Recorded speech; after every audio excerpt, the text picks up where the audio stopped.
All right, we are coming up on 8 o'clock. So, let's settle in, get comfortable, and get back in where we left off.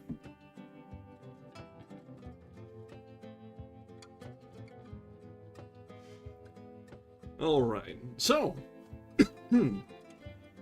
last time we had started to have quite a lot of fun with Right-Ho, Jeeves. This is sort of one that slipped under the radar. I didn't expect to have this much fun with this book. We haven't really done a whole lot of comedy before here. It's been serious literature time. But, you know, people have been writing funny stories forever, and it doesn't need to be tongue-in-cheek, it doesn't need to be ironic, it can just be funny. And this has that in spades. The banter between the characters, the blissful ignorance of Wooster is perfect. And the dry delivery of Jeeves, or of everyone around him, as they are just writing him off. Spot on, spot on. It is going to be a challenge for me to stay away from watching any of the adaptations for this until we finish the book. As soon as we're done, it's going on my watch list. Yes, you're right. It is a breath of fresh air. We were getting far, far too serious and self-important around here. So, a little bit of comedy to lighten the mood is very, very valuable. And that can be both here and in your regular life. Sometimes the world is kind of shit. Just lay that out there. Sometimes the world is shit. So, a laugh from time to time is good. But yeah, so as soon as we're done with this book, probably at the end of this weekend, I'll be queuing the BBC adaptations, because it's gonna be fun. And even if it's not entirely fresh in my mind, well, I mean, even if it wasn't entirely fresh in my mind, it would still be a great time. So I recommend everyone else to as well. But for now, let's go with my version and see that it certainly won't stack up, but it will still be fun. Because if nothing else, I'm authentic. All right, so let's go ahead and settle in and get back to where we left off with Chapter 8.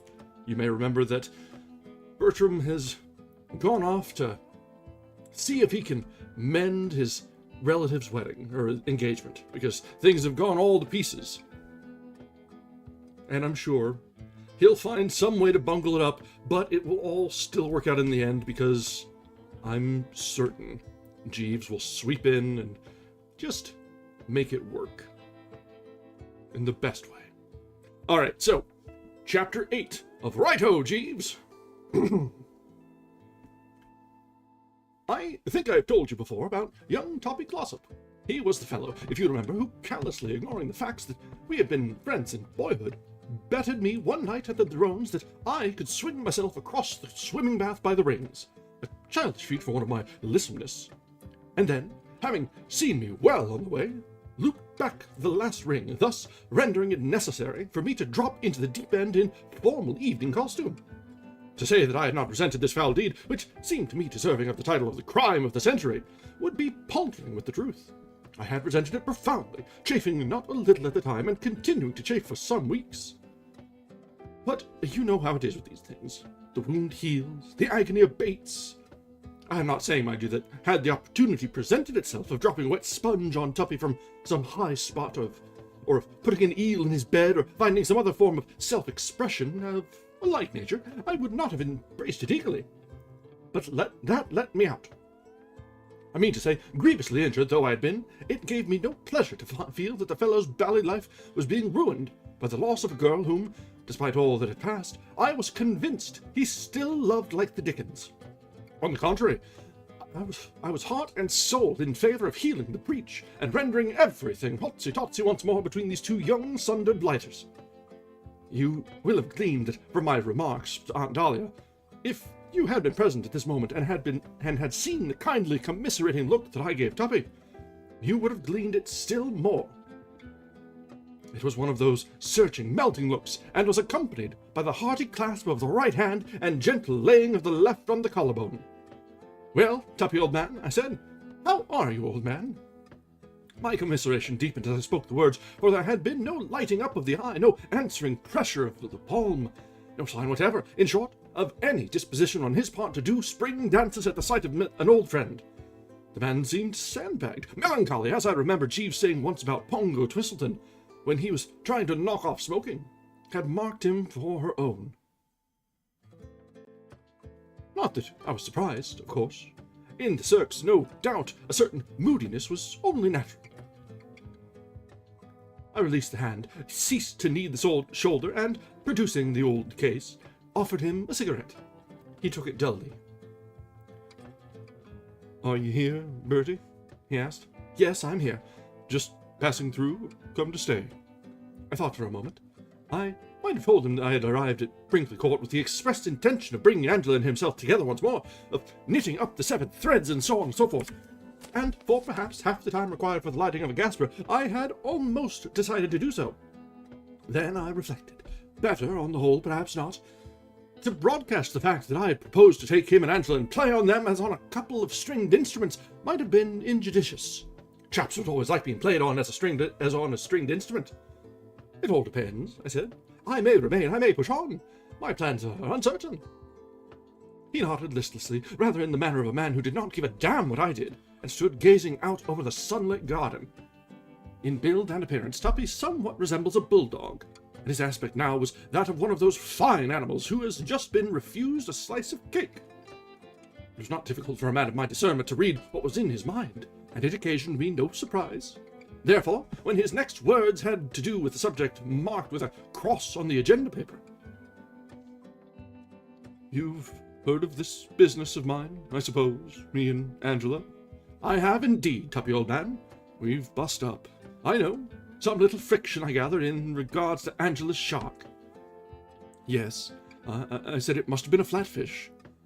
"So my informant told me." "Who did you hear it from?" "Aunt Dahlia." "I suppose she cursed me properly." "Oh, no."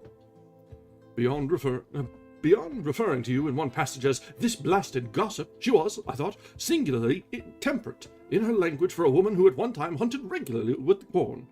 All the same, I could see, if you don't mind me saying so, old man, that she felt you might have behaved with a little more tact." "Tact!" And I must admit, I rather agreed with her. Was it nice, Tuppy? Was it quite kind to take the bloom off Angela's shark like that?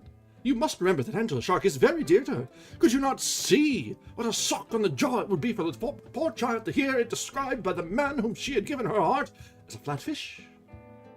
I saw that he was struggling with some powerful emotion. "What about my side of the thing?" he demanded, in a voice choked with feeling. "Your side?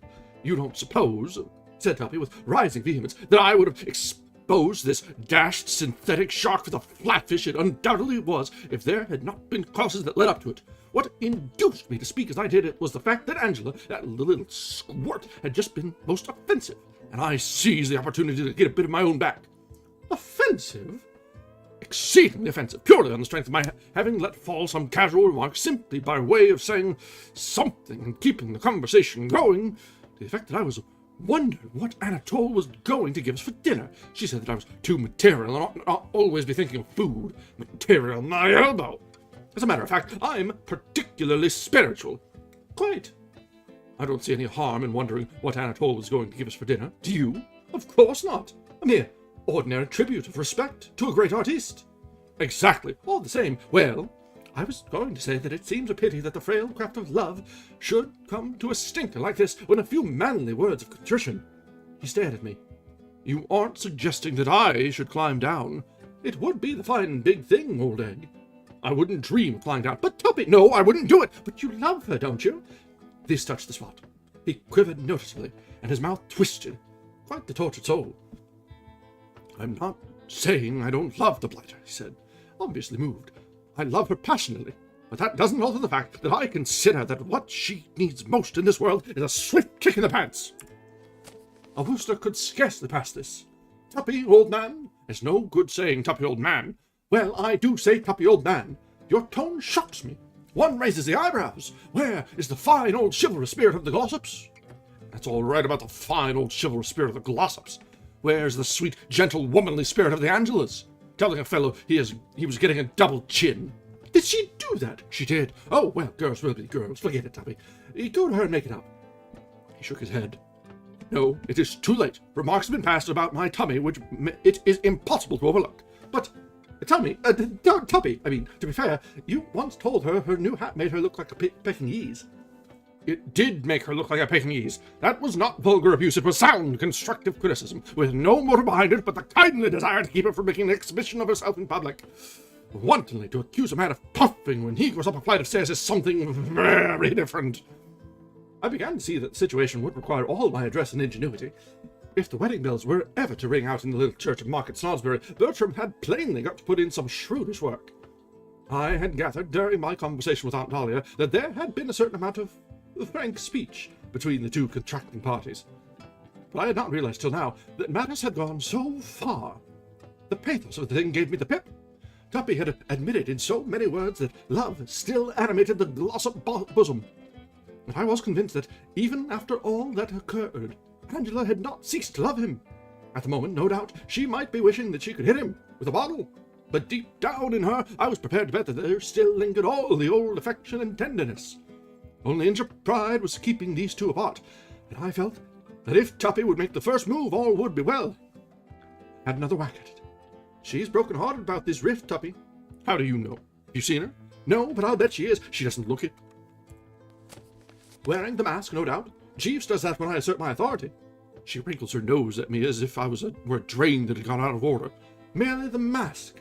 I feel convinced she loves you still, and that a kindly word from you is all that is required. I could see that this had moved him. He plainly wavered. He did a sort of twiddly on the turf with his foot, and when he spoke, one spotted the tremolo in the voice. You really think that? Absolutely. If you were to go to her, he shook his head. I can't do that. It would be fatal. Bing, instantly, would go my prestige. I know girls grovel, and the best of them get uppish. He mused. The only way to work the thing would be by tipping her off in some indirect way that I am prepared to open negotiations. Should I sigh a bit when we meet, do you think? She would think you were puffing. That's true. I lit another cigarette and gave my mind to the matter. And, first crack out of the box, as is so often the way with the Woosters, I got an idea. I remembered the counsel I had given Gussie in the matter of the sausages and ham. I've got it, Tuppy. There is one infallible method of indicating to a girl that you love her, and it works just as well when you've had a row and want to make it up.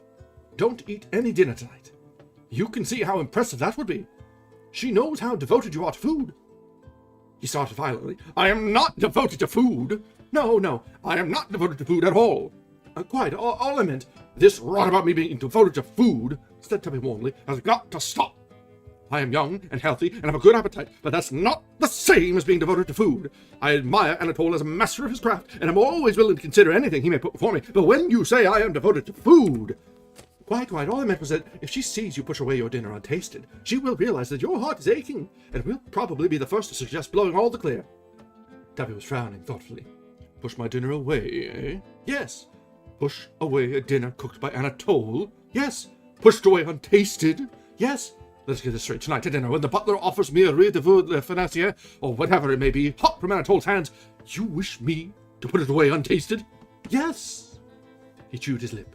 One could sense the struggle going on within, and then suddenly a sort of glow came into his face. The old martyrs probably used to look like that. All right. You'll do it. I will. Fine. Of course, it will be agony. I pointed out the silver lining. Only for the moment. You could slip down tonight, and after everyone is in bed, and raid the larder. He brightened. That's right. I could, couldn't I? I expect there would be something cold there. There is something cold there, said Tuppy, with growing cheerfulness. A steak and kidney pie. We had it for lunch today, one of Anatole's ripest. The thing I admire about that man, said Tuppy reverently, the thing that I admire so enormously about that Anatole is that, though a Frenchman, he does not, like so many of these chefs, confine himself exclusively to French dishes, but is always willing and ready to weigh in with some good old simple English fare. such as this steak and kidney pie, to which I have alluded. A masterly pie, Bertie, and it wasn't more than half finished. It will do me nicely. And at dinner, you will push, as arranged. Absolutely as arranged. Fine. It's an excellent idea, one of Jeeves' best. You can tell him from me, when you see him, that I'm much obliged. The cigarette fell from my fingers. It was as though somebody had slapped Bertram Wooster across the face with a wet dish rag. You aren't suggesting that you think this scheme I've been sketching out is Jeeves's? Of course it is. It's no good trying to kid me, Bertie. You wouldn't have thought of a wheeze like that in a million years. There was a pause. I drew myself up to my full height. Then, seeing that he wasn't looking at me, lowered myself again. Come, Glossop, I said coldly. We had better be going. It is time we were dressing for dinner. And that brings us to the end of chapter 8. That was really, right from the get-go, we just get right back into it. I love this. So, Jeeves is, even without being present, making himself known.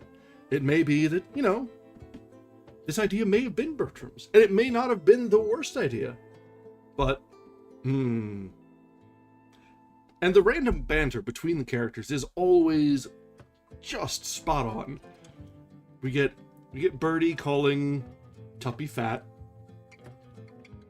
Tuppy vehemently disagreeing. And, just the back and forth. And at the end, Tuppy gets a little dig in to let us know that he thinks Bertram is kind of dim. It's just perfect. Alright, let's continue on. Next we have chapter 9. Tuppy's fat-headed words were still rankling in my bosom as I went up to my room. They continued rankling as I shed the form-fitting, and had not ceased to rankle when, clad in the old dressing-gown, I made my way along the corridor to the salle de bain. It is not too much to say that I was piqued to the tonsils. I mean to say, one does not court praise. The adulation of the multitude means very little to me, but all the same, when one has taken the trouble to whack out a highly juicy scheme to benefit an in the soup friend in his hour of travail, it is pretty foul to find him giving credit to one's personal attendant. Particularly if that personal attendant is a man who goes about the place not packing mess jackets. But after I had been splashing about in the porcelain for a bit, composure began to return. I have always found that in moments of heart-bowed downness, there is nothing that calms the bruised spirit like a good go with the soap and water. I don't say I actually sang in the tub, but there were times when it was a mere spin of the coin whether I could do so or not. The spiritual anguish induced by that tactless speech had become noticeably lessened. The discovery of a toy duck in the soap dish, presumably the property of some former juvenile visitor, contributed not a little to this new and happier frame of mind. What with one thing and another, I hadn't played with toy ducks in my bath for years, and I found the novel experience most invigorating. For the benefit of those interested, I may mention that if you shove the thing under the surface with a sponge and then let it go, it shoots out of the water in a manner calculated to divert the most careworn. 10 minutes of this, and I was able to return to the bedchamber much more the old merry Bertram. Jeeves was there, laying out the dinner disguise. He greeted the young master with his customary suavity. "Good evening, sir." I responded with the same affable key. "Good evening, Jeeves." "I trust you had a pleasant drive, sir." "Very pleasant, thank you, Jeeves. Hand me a sock or two, will you?" He did so, and I commenced to don. "Well, Jeeves," I said, reaching for the underlinen, "here we are again at Brinkley Court, in the county of Worcester." "Yes, sir." "A nice mess things seem to have gone and got themselves into in this rustic joint." "Yes, sir." "The rift between Tuppy Glossop and my cousin Angela would appear to be serious." "Yes, sir. Opinion in the servants' hall is inclined to make a grave view of the situation." "And the thought that springs to your mind, no doubt, is that I shall have my work cut out to fix things up." "Yes, sir." "You are wrong, Jeeves. I have the thing well in hand." "You surprise me, sir." "I thought I should. Yes, Jeeves, I pondered on the matter most of the way down here, and with the happiest results. I have just been in conference with Mr. Glossop, and everything is taped out." "Indeed, sir. Might I inquire—" "You know my methods, Jeeves. Apply them. Have you?" I asked, slipping into the shirt and starting to adjust the cravat. "Been gnawing on the thing at all?" "Oh, yes, sir. I have always been much attached to Miss Angela, and I felt that it would afford me great pleasure were I to be able to be of service to her. A laudable sentiment, but I suppose you drew blank? No, sir. I was rewarded with an idea. What was it? It occurred to me that a reconciliation might be effected between Mr. Glossop and Miss Angela by appealing to that instinct which prompts gentlemen in time of peril to hasten to the rescue of... I had to let go of the cravat in order to raise a hand. I was shocked. Don't tell me you were contemplating descending to that old he saved her from drowning gag. I am surprised, Jeeves, surprised and pained. When I was discussing the matter with Aunt Dahlia on my arrival, she said in a sniffy sort of way that she supposed I was going to shove my cousin Angela into the lake and push Tuppy in to haul her out.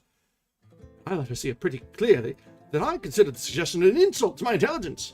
And now, if your words have the meaning I read into them, you are mooting precisely the same drivelling scheme. Really, Jeeves? No, sir, not that. But the thought did cross my mind as I walked in the grounds and passed the building where the fire bell hangs, that a sudden alarm of fire in the night might result in Mr. Glossop endeavouring to assist Miss Angela to safety. I shivered. Rotten, Jeeves. Well, sir, no good, not a bit like it, I fancy, sir. No, Jeeves, no more. English has been said. Enough has been said, even. Let us drop the subject. I finished tying the tie in silence. My emotions were too deep for speech. I knew, of course, that this man had for the time being lost his grip, but I had never suspected that he had gone absolutely to pieces like this. Remembering some of the swift ones he had pulled in the past, I shrank with horror from the spectacle of his present ineptitude. Wasn't ineptitude, I mean his frightful disposition of his to stick straws in his hair and talk like a perfect ass. It was the old story, I suppose. A man's brain whizzes along for years, exceeding the speed limit, and something suddenly goes wrong with the steering gear, and it skids and comes a smeller in the ditch. A bit elaborate, I said, trying to put the thing in as kindly a light as possible. Your old failing, you can see that it's a bit elaborate. Possibly the plan I suggested might be considered open to that criticism, sir, but faute de mieux. I don't get you, Jeeves. A French expression, sir, signifying for want of anything better. A moment before, I had been feeling for this wreck of a once fine thinker nothing but a gentle pity. These words jarred the Worcester pride, inducing asperity. I understand perfectly well what faute de mieux means, Jeeves. I did not recently spend 2 months among our Gallic neighbours for nothing. Besides, I remember that one from school. What caused my bewilderment was that you should be employing the expression. Well, knowing that there is no bally faute de mieux about it at all. Where do you get that faute de mieux stuff? Didn't I tell you I had everything taped down? Yes, sir, but... What do you mean, but? Well, sir, push on, Jeeves. I am ready, even anxious to hear your views. Well, sir, if I may take the liberty of reminding you of it, your plans in the past have not always been uniformly successful. There was silence. Rather a throbbing one, during which I put on my waistcoat in a marked manner. Not till I had got the buckle on at the back satisfactorily adjusted did I speak. It is true, Jeeves, I said formally, that once or twice in the past I may have missed the bus. This, however, I attribute merely to bad luck. Indeed, sir. On the present occasion I shall not fail, and I'll tell you why I shall not fail, because my scheme is rooted in human nature. Indeed, sir. It is simple, not elaborate, and furthermore, based on the psychology of the individual. Indeed, sir. Jeeves, I said, don't keep saying indeed, sir. No doubt, nothing is further from your mind than to convey such suggestion, but you have a way of stressing the in, and then coming down with a thud on the deed, which makes it virtually tantamount to, oh yeah? Correct this, Jeeves. Very good, sir. I tell you, I have everything nicely lined up. Would you care to hear what steps I have taken? Very much, sir. Then listen. Tonight at dinner I have recommended Tuppy to lay off the food. Sir, Jeeves, surely you can follow the idea, even though it is one that would never have occurred to yourself. Have you forgotten that telegram I sent to Gussie Fignortal, steering him away from the sausages and ham? This is the same thing. Pushing the food away untasted is a universally recognized sign of love. It cannot fail to bring home the gravy. You must see that. Well, sir, I frowned. I don't want to seem always to be criticizing your methods of voice production, Jeeves, I said, but I must inform you that that well, sir, of yours is in many respects fully as unpleasant as your indeed, sir. Like the latter, it seems to be tinged with a definite skepticism. It suggests a lack of faith in my vision. The impression I retain after hearing you shoot it at me a couple of times is that you consider me to be talking through the back of my neck, and that only a feudal sense of what is fitting restrains you from substituting it for the words, says you. Oh, no, sir. Well, that's what it sounds like. Why don't you think this scheme will work? I fear Miss Angela will merely attribute Mr. Glossop's absence to indigestion, sir. I hadn't thought of that, and I must confess it shook me for a moment. Then I recovered myself. I saw what was at the bottom of all this. Mortified by the consciousness of his own ineptness, or ineptitude, the fellow was simply trying to hamper and obstruct. I decided to knock the stuffing out of him without further preamble. Oh, I said, you do you?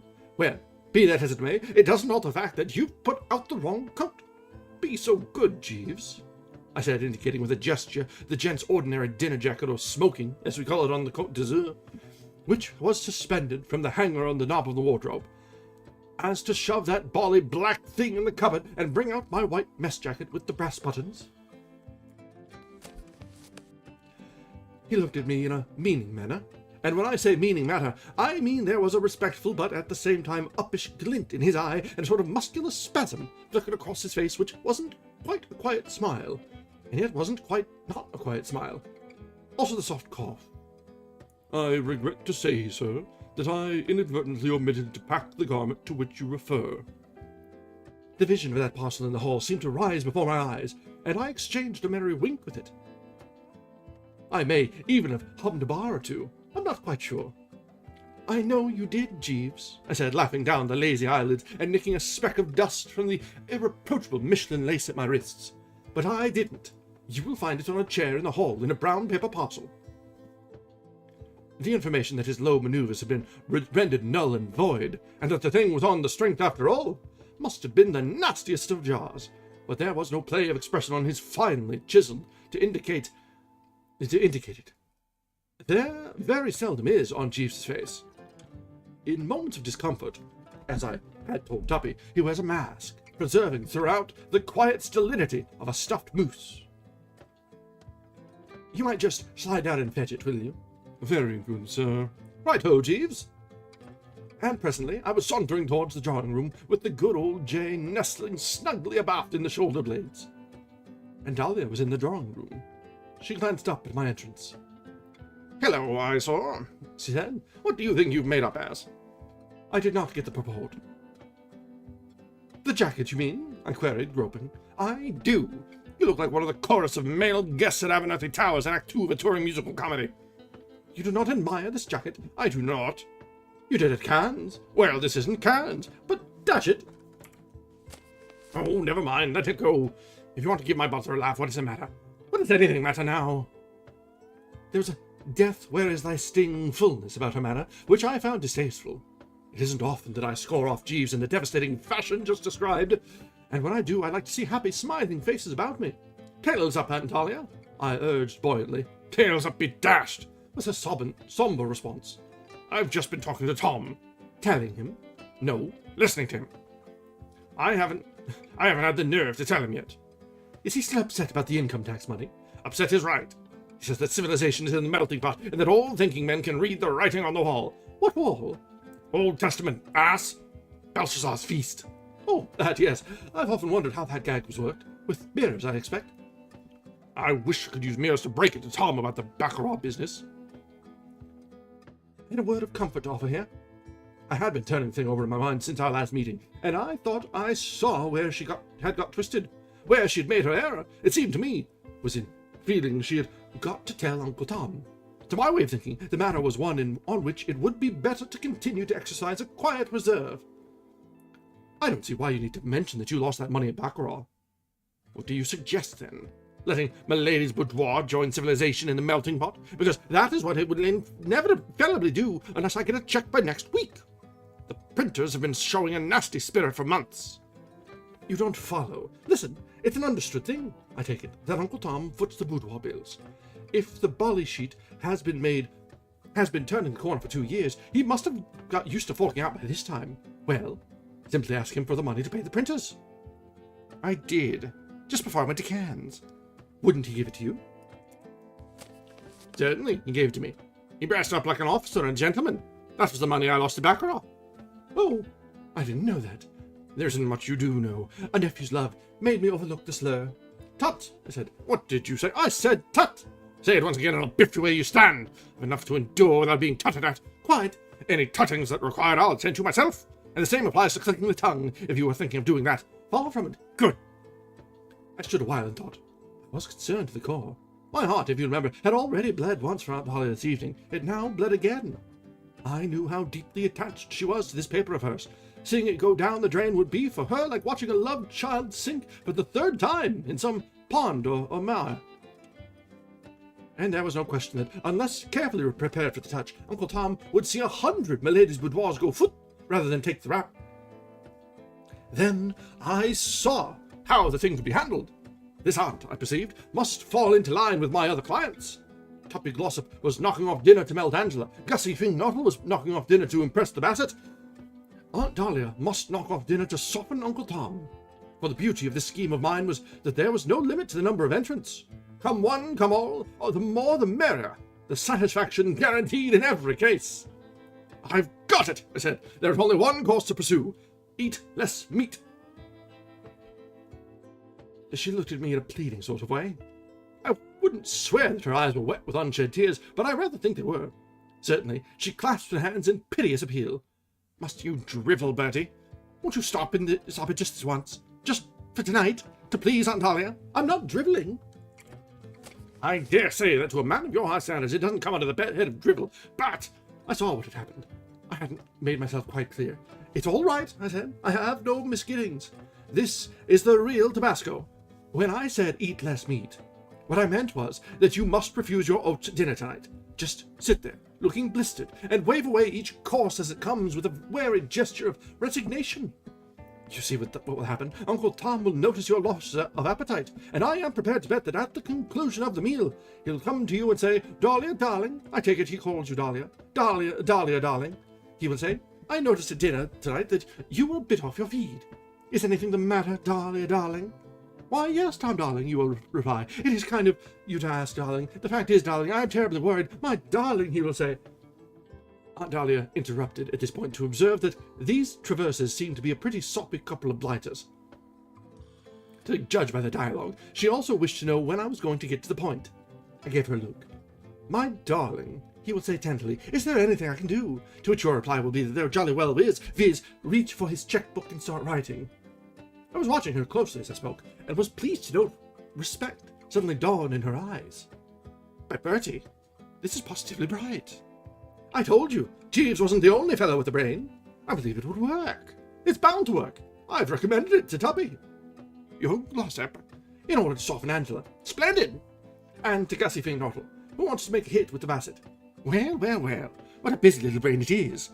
Always working, Aunt Dolly, always working. You're not the chump I took you for, Bertie. When did you ever take me for a chump? Oh, sometime last summer. I forget what gave me the idea. Yes, Bertie, this scheme is bright. I suppose, as a matter of fact, Jeeves suggested it. Jeeves did not suggest it. I resent these implications. Jeeves had nothing to do with it whatsoever. Well, all right. No need to get too excited about it. Yes, I think it will work. Tom's devoted to me.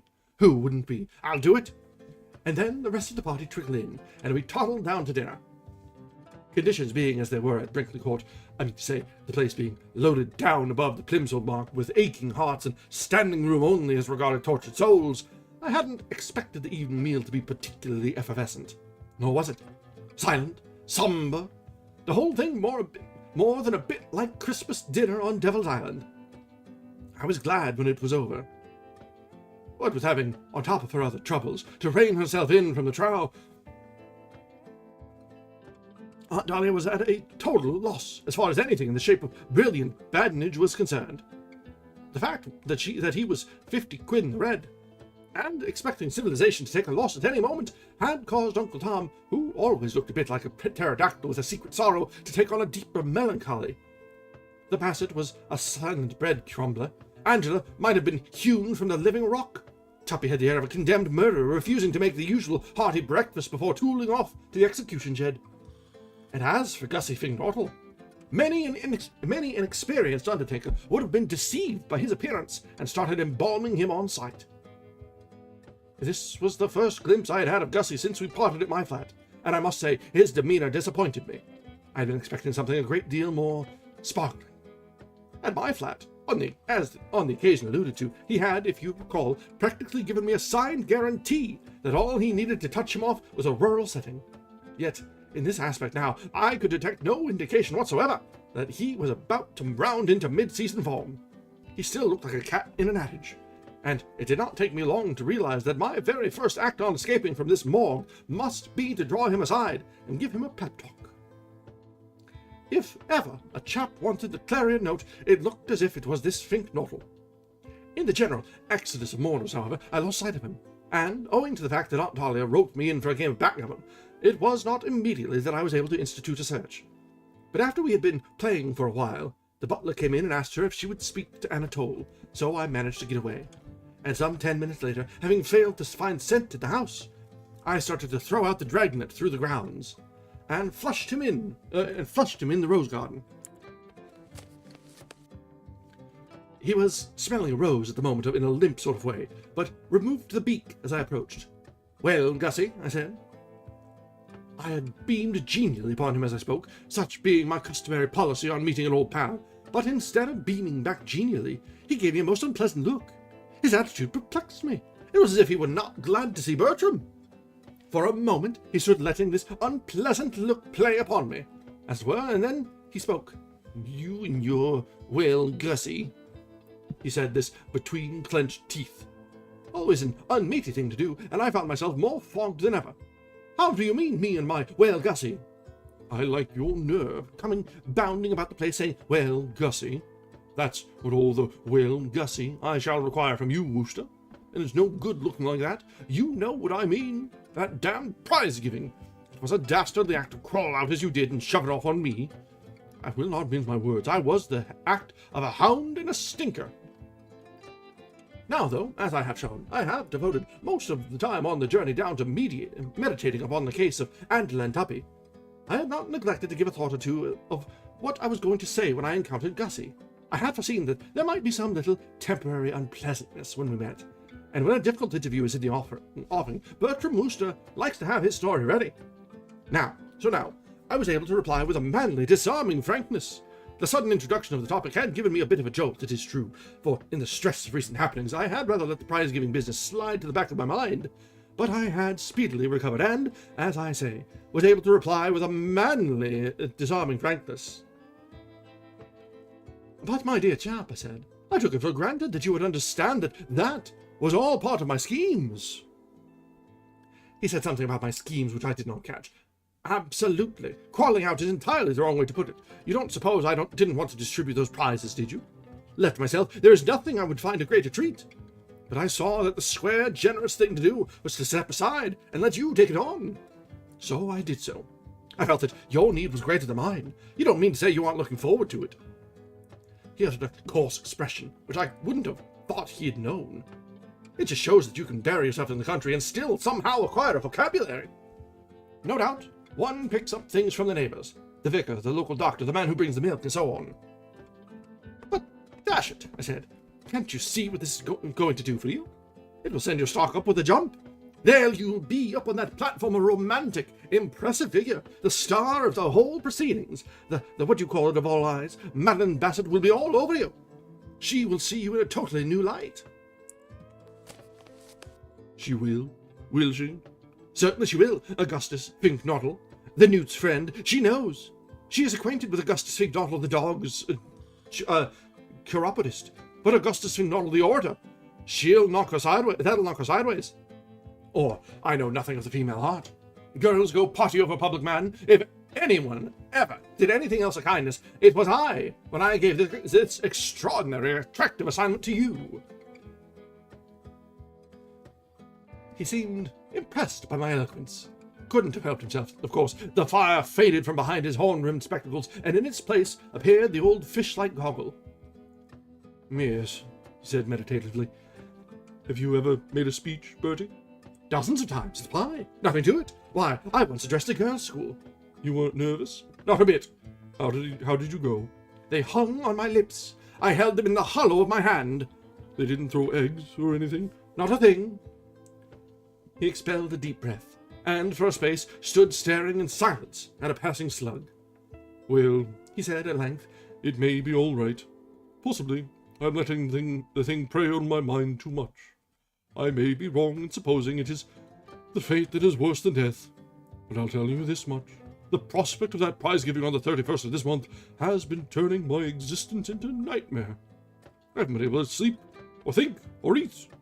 By the way, that reminds me, you never explained that cipher telegram about the sausages and ham. It wasn't a cipher telegram. I wanted you to go light on the food, so that she would realize you were in love." He laughed hollowly. "I see. Well, I've been doing that all right." "Yes, I was noticing at dinner. Splendid." "I don't see what's splendid about it. It's not going to get me anywhere. I shall never be able to ask her to marry me. I couldn't find nerve to do that if I lived on wafer biscuits for the rest of my life." "But dash it, Gussie, in these romantic surroundings, I should have thought the whispering trees alone." "I don't care what you would have thought. I can't do it." "Oh, come, I can't. She seems so aloof, so remote." "She doesn't." "Yes, she does, especially when you see her sideways. Have you seen her sideways, Bertie? That cold, pure profile just takes all the heart out of one." "It doesn't. I tell you it does. I catch sight of it, and the words freeze on my lips." He spoke with a sort of dull despair, and so manifest was his lack of ginger and the spirit that wins to success that for an instant I confess I felt a bit stymied.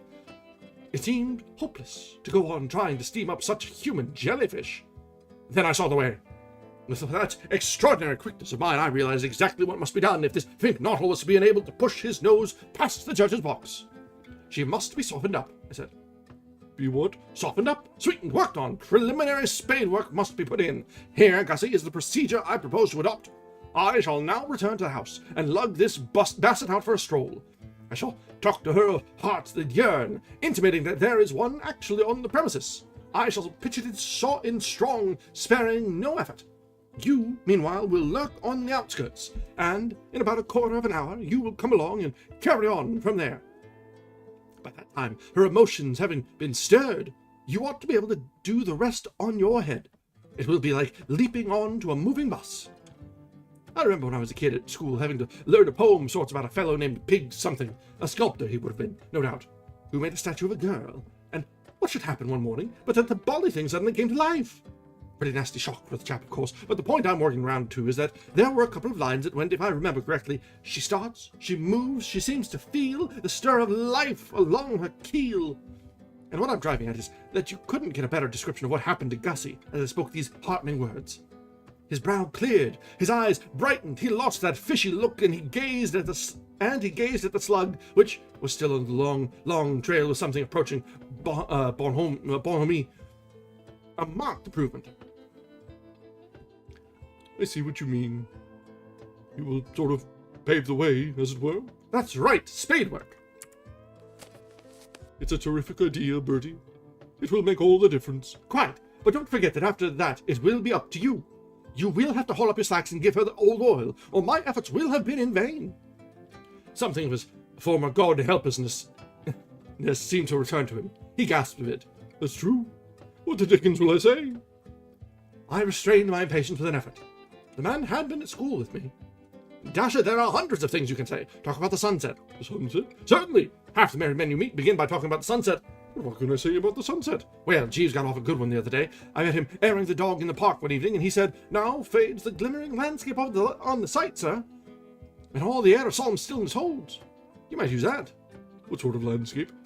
"Glimmering. G for gastritis, L for lizard." "Oh, glimmering. Yes, that's not bad. Glimmering landscape, solemn stillness. Yes, I call that pretty good." You could say you could then say that you have often thought that the stars are God's daisy chain. But I haven't. I dare say not, but she has. Hand her that one, and I don't see how she can help feeling that you're a twin soul. "God's daisy chain?" "God's daisy chain. And then you go on about how twilight always makes you sad. I know you're going to say it doesn't, but on this occasion it has jolly well got to." "Why?" "Well, that's just what she will ask, and you will then have got her going, because you'll reply that it is because yours is such a lonely life. It wouldn't be such a bad idea to give her a brief description of a typical home evening at your Lincolnshire residence, showing how you pace the meadows with a heavy tread." "I generally sit indoors and listen to the wireless." "No, you don't. you pace the meadows with a heavy tread, wishing you had had someone to love you. And then you speak of the day when she came into your life. Like a fairy princess. Absolutely, I said with approval. I hadn't expected such a hot one from such a quarter. Like a fairy princess. Nice work, Gussie. And then, well, after that it's easy. You say you have something you want to say to her, and then you snap into it. I don't see how it can fail. If I were you, I should do it in this rose garden. It is well established that there is no sounder move than to steer the adored object into rose gardens in the gloaming. And you had better have a couple of quick ones first. Quick ones? Snifters. Drinks, you mean? But I don't drink. What? I've never drank a drop in my life. This made me a bit dubious, I must confess. On these occasions, it generally is conceded that a moderate skinful is of the essence. However, if the facts were as he had stated, I suppose there was nothing to be done about it. Well, you'll just have to make out best as you can on ginger pop. I always drink orange juice. Orange juice, then. Tell me, Gussie, to settle a bet. Do you really like that muck? Very much. Then there is no more to be said. Now, let us just have a run through to see that you've got the layout straight. Start off with the glimmering landscape. Stars, God's daisy chain. Twilight makes you feel sad, because mine lonely life. Describe life. Talk about the day I met her. Add fairy princess gag. Say, there's something you want to say to her. Heave a couple of sighs, grab her hand, and give her the works, right?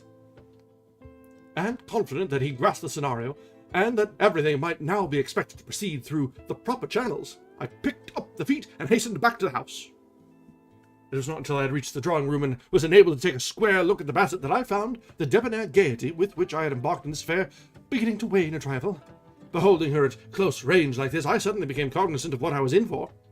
The thought of strolling with this rummy specimen undeniably gave me a most unpleasant sinking feeling. I could not but remember how often, when in her company at Cannes, I had gazed dumbly at her, wishing that some kindly motorist in a racing car would ease the situation by coming along and ramming her amidships. As I've already made abundantly clear, this girl was not one of my most congenial buddies. However, a Wooster's word is his bond. Roosters may quail, but they do not edge out. Only the keenest ear would have detected the tremor in the voice as I asked her if she would care to come out for half an hour. Lovely evening, I said. Yes, lovely, isn't it? Lovely. Reminds me of Cannes. How lovely the evenings were there. Lovely, I said. Lovely, said the basset. Lovely, I agreed. That completed the weather and the news bulletin for the French Riviera. Another minute, and we were out in the great open spaces. She cooing a bit about the scenery, and self-replying, oh, rather quite, and wondering how best to approach the matter in hand. And that brings us to the end of chapter 9. So, Bertram is starting to teach Gussie how to work his wiles, and this is not going to work well. No, not at all. Not at all. And the fact that he comes up to Bassett and he's like, remembers, I wish someone in a car would hit her to get me out of this situation. That's not the keenest of friendships to be maintained there. So have to wonder how well he'll keep on. Yes, this is going to be absolutely stupendous. It'll just work off swimmingly. Alright, let's see. How long is chapter 10?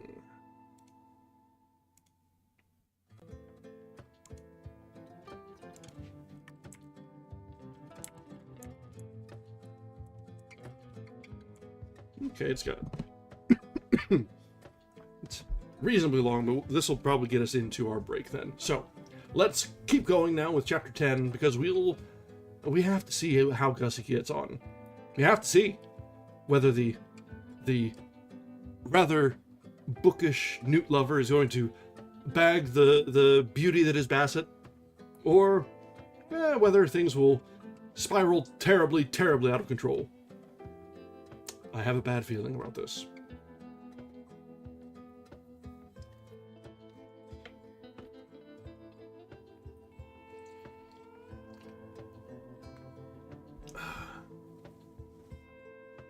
How different it all would have been, I could not but reflect, if this girl had been the sort of girl one chirrups cheerfully to over the phone, and takes for spins on the old two-seater. In that case, I would simply have said, listen, and she would have said, what? And I would have said, you know, Gussie Fingnottle, And she would have said, yes, and I would have said, he loves you. And she would have said either, what, that mutt? Well, thank heaven for one good laugh today, or else, in more passionate vein, hot dog, tell me more. I mean to say, in either event, the whole thing would be over and done with in under a minute. But with the Bassett thing, something less snappy and a good deal more glutinous was obviously indicated. What with all this daylight saving stuff, we had hit the great open spaces at a moment when twilight had not yet begun to cheese it in favor of the shades of night. There was a fag end of sunset still functioning. Stars were beginning to peep out. Bats were fooling around. The garden was full of the aroma of those niffy white flowers which only start to put in their heavy work at the end of the day. In short, the glimmering landscape was fading on the sight, and all the air held the solemn stillness. And it was plain that this was having the worst effect on her. Her eyes were enlarged, and her whole map a good deal too suggestive of the soul's awakening for comfort. Her aspect was that of a girl who was expecting something fairly fruity from Bertram. In these circumstances, conversation inevitably flagged a bit. I am never at my best when the situation seems to call for a certain soupiness, and I've heard other members of the drones say the same thing about themselves. I remember Pongo Twistleton telling me that he was out in a gondola with a girl by moonlight once, and the only time he spoke was to tell her that old story about the chap who was so good at swimming that they made him a terrific cop in Venice. Fell rather flat, he assured me, and it wasn't much later when the girl said she thought it was getting a little chilly, and how about pushing back to the hotel. So now, as I say, the talk rather hung fire. It had been all very well for me to promise Gussie that I would cut loose to this girl about aching hearts, but you want a cue for that sort of thing. And when, toddling along, we reached the edge of the lake and she finally spoke, conceive my chagrin when I discovered that what she was talking about was stars. Not a bit good to me. Oh, look, she said. She was a confirmed old looker. I had noticed this at Cannes, where she had drawn my attention in this matter on various occasions to such diverse subjects as a French actress, a provincial filling station, the sunset over the Estorils, Michael Arlen, a man selling coloured spectacles, the deep velvet blue of the Mediterranean, and the late mayor of New York in a striped one-piece bathing suit. Oh, look at that sweet little star up there all by itself. I saw the one she meant, a little chap operating in a detached sort of way above a spinnery. Yes, I said. I wonder if it feels lonely. Oh, I should think so. A fairy must have been crying. Eh? Don't you remember? Every time a fairy sheds a tear, a wee bit of star is born in the Milky Way. Have you ever thought that, Mr. Wooster? I never had. Most improbable, I considered. And it didn't seem to me to check up with her statement that the stars were God's daisy chain. I mean, you can't have it both ways. However, I was in no mood to dissect and criticize. I saw that I had been wrong in supposing that the stars were not germane to the issue. Quite a decent cue they had provided, and I leaped on it promptly. Talking of shedding tears, but she was now on the subject of rabbits, several of which were messing about in the park to our right. Oh, look, the little bunnies. Talking of shedding tears, don't you love this time of evening, Mr. Wooster? When the sun has gone to bed and all the bunnies come out to have their little suppers? When I was a child, I used to think the rabbits were gnomes, and that if I held my breath and stayed quite still, I should see the fairy queen. Indicating with a reserved gesture that this was just the sort of loony thing I should have expected her to think as a child, I returned to the point. Talking of shedding tears, I said firmly, it may interest you to know that there is an aching heart in Brinkley Court. This held her. She cheesed the rabbit theme, her face, which had been aglow with what I suppose was a pretty animation, clouded. She unshipped a sigh that sounded like the wind going out of a rubber duck. Ah, yes. Life is very sad, isn't it? It is for some people. This aching heart, for instance. Those wistful eyes of hers, drenched irises, and they used to dance like elves of delight, and all for a foolish misunderstanding about a shark. What a tragedy misunderstandings are. That pretty romance broken and over just because Mr. Glossop would insist that it was a flatfish. I saw that she had got the wires crossed. I'm not talking about Angela. But her heart is aching. I know it's aching, but so is somebody else's. She looked at me perplexed. Somebody else's? Mr. Glossop's, you mean? No, I don't. Mrs. Travers? The exquisite code of politeness of the Woosters prevented me from clipping her one on the ear hole, but I would have given a shilling to be able to do it. There seemed to me something entirely deliberately fat-headed in the way she persisted in missing the gist. No, not Aunt Talia's either. I'm sure she is dreadfully upset. Quite, but this heart I'm talking about isn't aching because of Tuppy's row with Angela. It's aching for a different reason altogether. I mean to say, dash it, you know why hearts ache. She seemed to shimmy a bit. Her voice, when she spoke, was whispery. You mean for love? Absolutely, right on the bullseye, for love. Oh, Mr. Wooster, I take it you believe in love at first sight. I do indeed. Well, that's what happened to this aching heart. It fell in love at first sight, and ever since it's been eating itself out, as I believe the expression is. There was a silence. She'd turned away and was watching a duck out of the lake. It was tucking into weeds, a thing I've never been able to understand anyone wanting to do, though I suppose if you face it squarely, they're no worse than spinach. She stood drinking it in for a bit, and then suddenly stood on its head, and then it suddenly stood on its head and disappeared, and this seemed to break the spell. Oh, Mr. Wooster, she said again, and from the tone of her voice, I could see that I had got her going. For you, I mean to say, I proceeded, starting to put in the fancy touches, I dare say you've noticed on these occasions that the difficulty is to plant the main idea, to get the general outline of the thing well fixed. The rest is more detail work. I don't say I become glib at this juncture, but I certainly became a dash glibber than I had been. It's having the dickens of a time. Can't eat, can't sleep, all for love of you. And what makes it all so particularly rotten is that this aching heart can't bring itself up to the scratch and tell you the position of affairs, because your profile has gone and given it cold feet. Just as it's about to speak, it catches sight of you sideways, and words fail it. Silly, of course, but there it is. I heard her give a gulp, and I saw that her eyes became moistish, drenched irises, if you care to put it that way. Lend you a handkerchief? No, thank you. I'm quite all right.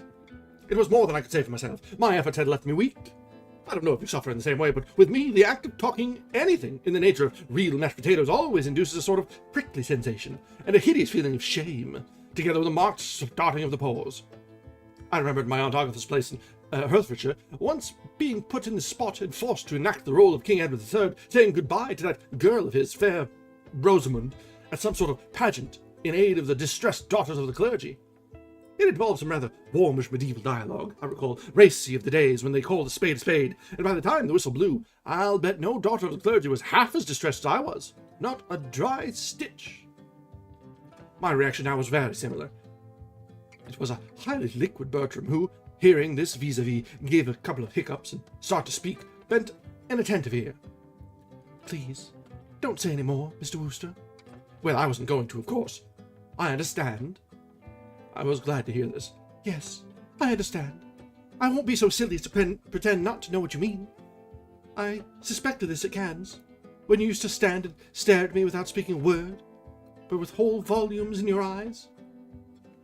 If Angela's shark had bitten me in the leg, I couldn't have leaped more convulsively. So tensely had I been concentrating on Gus's interest that it hadn't so much as crossed my mind that another and an unfortunate construction could be placed on those words of mine.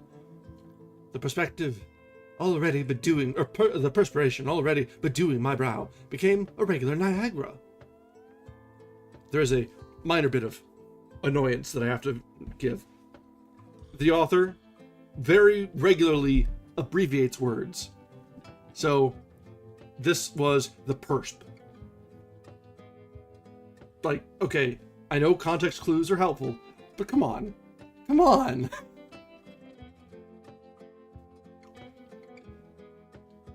My whole fate hung upon a woman's word. I mean to say, I couldn't back out. If a girl thinks a man is proposing to her, and on that understanding books him up, he can't explain to her that she has got hold of entirely the wrong end of the stick, and that he hasn't the smallest intention of suggesting anything of the kind.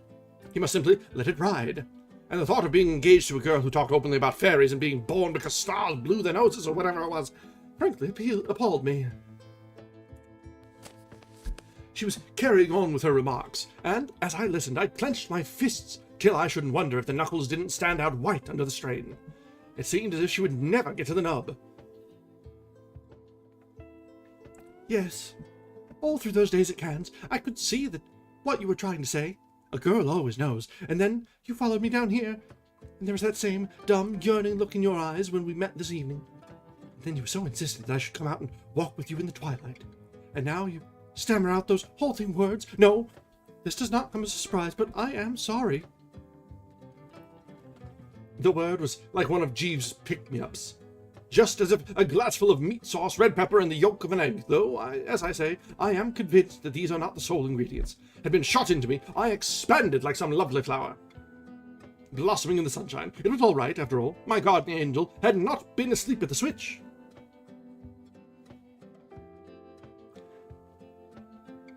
But I am afraid it is impossible. She paused. Impossible, she repeated. I had been so busy feeling saved from the scaffold that I didn't get on to it for a moment that an early reply was desired. Oh, righto, I said hastily. I'm sorry. Quite all right. Sorrier than I can say. Don't give it another thought. We can still be friends. Oh, rather. Then shall we just say no more about it? Keep what has happened as a tender little secret between ourselves? Absolutely.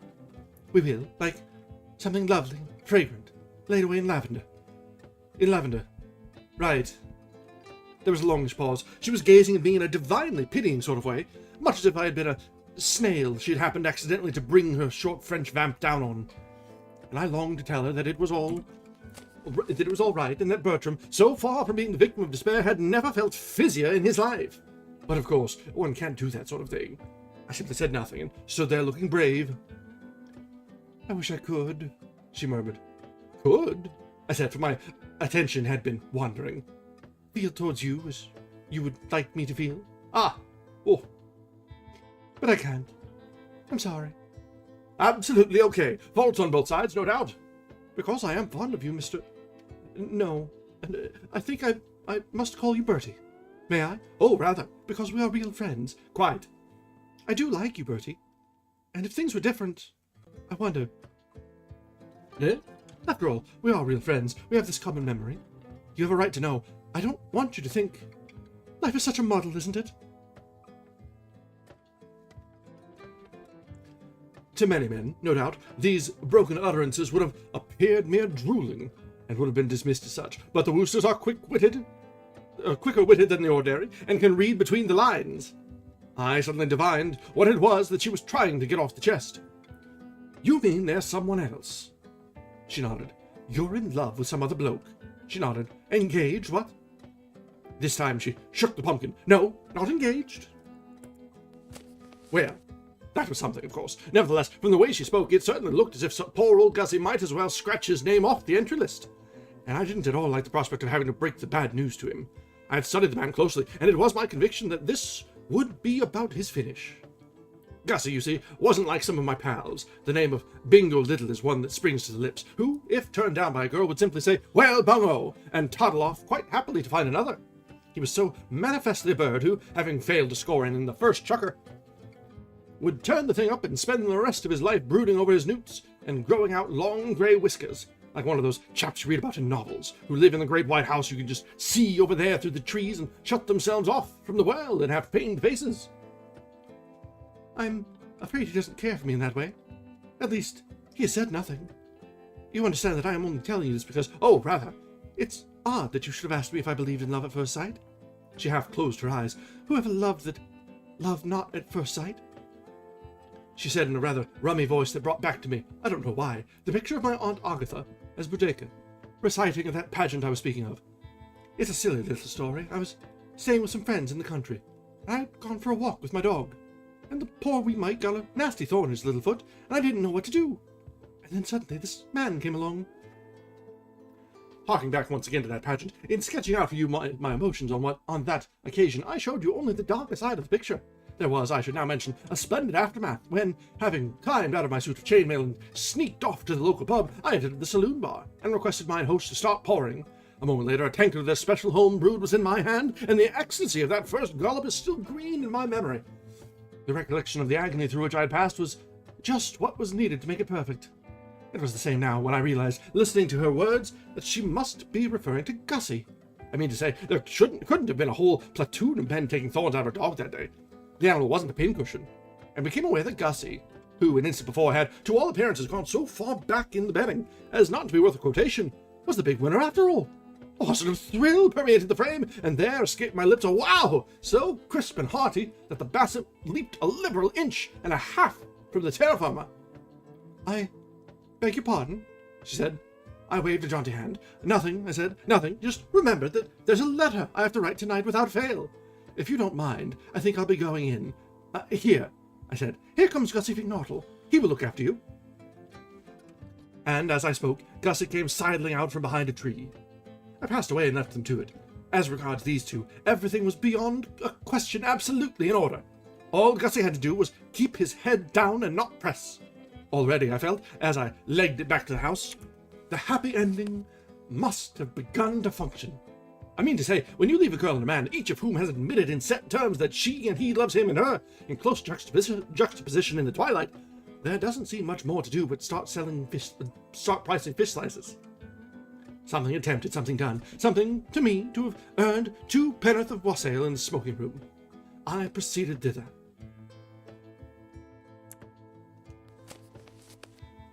And that brings us to the end of chapter 10.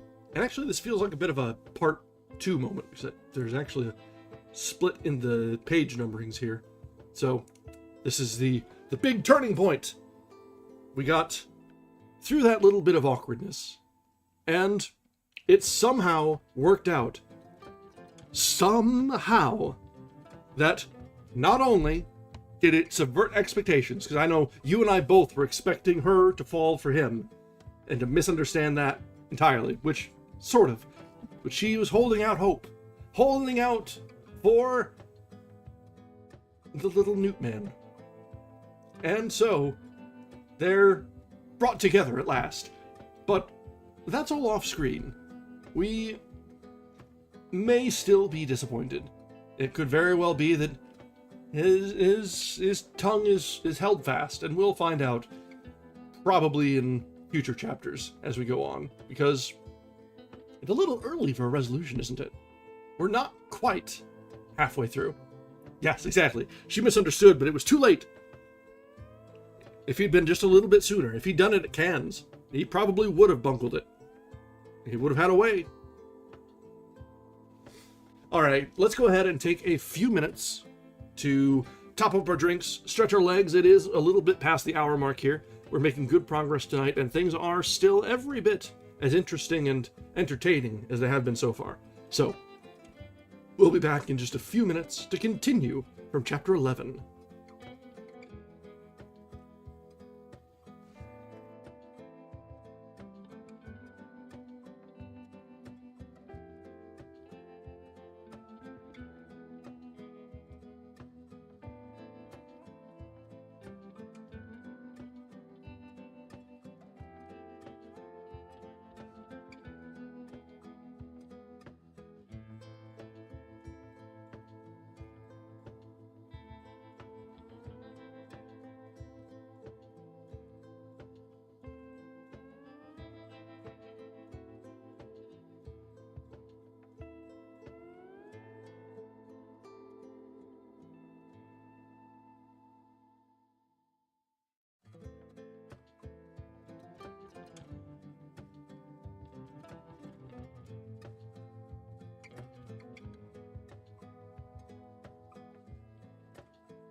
Alright, we are back.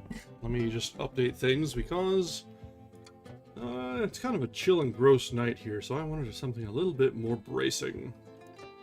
And coffee is all well and good, but nothing really gets you going like a nice couple fingers of scotch. So, let's see how things can come together after the, hopefully, misunderstandings have been cleared up. We'll see whether Bassett and Gussie will get together and clear up their own misunderstandings, or whether things will continue to be awkward and halting between them, the both longing for the other and unable to recognize that they want a little bit more than the time of day from each other. And then we also have to wonder what will happen with the cousin and her fiance, who are now estranged. What will happen with the aunt and her husband, who she's bilking money from? And how will Jeeves make everything right in the end? We'll have to find out. So, let's continue from chapter 11. I think we should hit about the halfway mark by the end of tonight. So, we're making very good progress. Alright. The makings were neatly laid out. Okay. Let's take that one again from the top. The makings were neatly laid out on a side table, and to pour into a glass an inch or so of the raw spirit and swoosh some soda water on top of it was, with me, the work of a moment. This done, I retired to an armchair and put my feet up, sipping the mixture with carefree enjoyment, rather like Caesar having won in his tent the day he overcame the Nervy. Okay, so Wooster, he's kind of an alright chap after all. I can get along with this guy.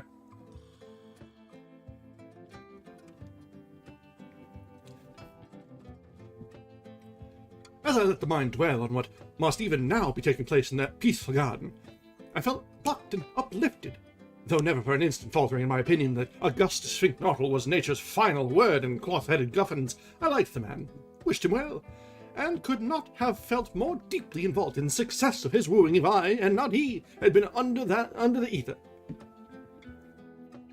The thought that by this time he might quite easily have completed the preliminary pourparlers and be deep in an informal discussion of honeymoon plans was very pleasant to me. Of course, considering the sort of girl Madeline Bassett was, stars and rabbits and all that, I mean, you might say that a sober sadness would have been more fitting. But in these matters, you've got to realize that tastes differ. The impulse of right-thinking men might be to run a mile when they saw the Bassett, but for some reason she appealed to the deeps in Gussie. So that was that. He hates her, damn. I had reached this point in my meditations when I was aroused by the sound of the door opening. Somebody came in and started moving like a leopard toward the side table, and, lowering the feet, I perceived that it was Tuppy Glossop. The sight of him gave me a momentary twinge of remorse, reminding me, as it did, that in the excitement of getting Gussie I fixed up, I had rather forgotten about this other client. It is often that way when you're trying to run two cases at once.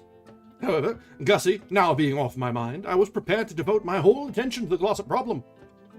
I had been much pleased by the way he had carried out the task assigned to him at the dinner table. No easy one, I can assure you, for the browsing and sluicing had been of the highest quality. And there had been one dish in particular, I allude to the nonettes de poulet orné soirée, which might well have broken down the most iron resolution. But he had passed it up like a professional fasting man, and I was proud of him. "Oh, hello, Tuppy," I said. "I wanted to see you." He turned, snifter in hand, and it was easy to see that his privations had tried him sorely. He was looking like a wolf on the steppes of Russia, which has seen its peasants shin up a high tree. "Yes," he said rather unpleasantly. "Well, here I am." "Well? What do you mean, well? Make your report." "What report? Have you nothing to tell me about Angela?" "Only that she's a blister." I was concerned. "Hasn't she come clustering round you yet?" "She has not." "Very odd. Why odd? She must have noted your lack of appetite." He barked raspingly, as if he were having trouble with the tonsils of the soul. "Lack of appetite? I'm as hollow as the Grand Canyon." "Courage, Tuppy. Think of Gandhi." "What about Gandhi?" He hasn't had a square meal for years. Nor have I. Or I could swear I haven't. Gandhi my left foot. I saw that it might be best to let the Gandhi motif slide. I went back to where we had started. She's probably looking for you now. Who is? Angela? Yes, she must have noticed your supreme sacrifice. I don't suppose she noticed at all, the little fathead. I bet it didn't register in any way whatsoever. Come, Tuppy, I urged. This is morbid. Don't take this gloomy view. She must at least have spotted that you refused those noblesse de poulet en SORL. You know, sensational renunciation stuck out like a sore thumb. And the cep à la rosine. A hoarse cry broke from his twisted lips. Will you stop it, Bertie? Do you think I made a marvel? Isn't it bad enough to have sat watching one of Anatole's supremest dinners flit by, course after course, without having you make a song about it? Don't remind me of those nonettes. I can't stand it. I endeavoured to hearten and console. Be brave, Tuppy. Fix your thoughts on that cold steak and kidney pie in the larder. As the good book says, it cometh in the morning. Yes, in the morning. And it's now about 9:30 at night. You would bring that pie up, wouldn't you? Just when I was trying to keep my mind off it. I saw what he meant. Hours must pass before he could dig into that pie. I dropped the subject, and we sat for a pretty good time in silence. Then he rose and began to pace the room in an overwrought sort of way, like a zoo lion who has heard the dinner gong go and is hoping the keeper won't forget him in the general distribution.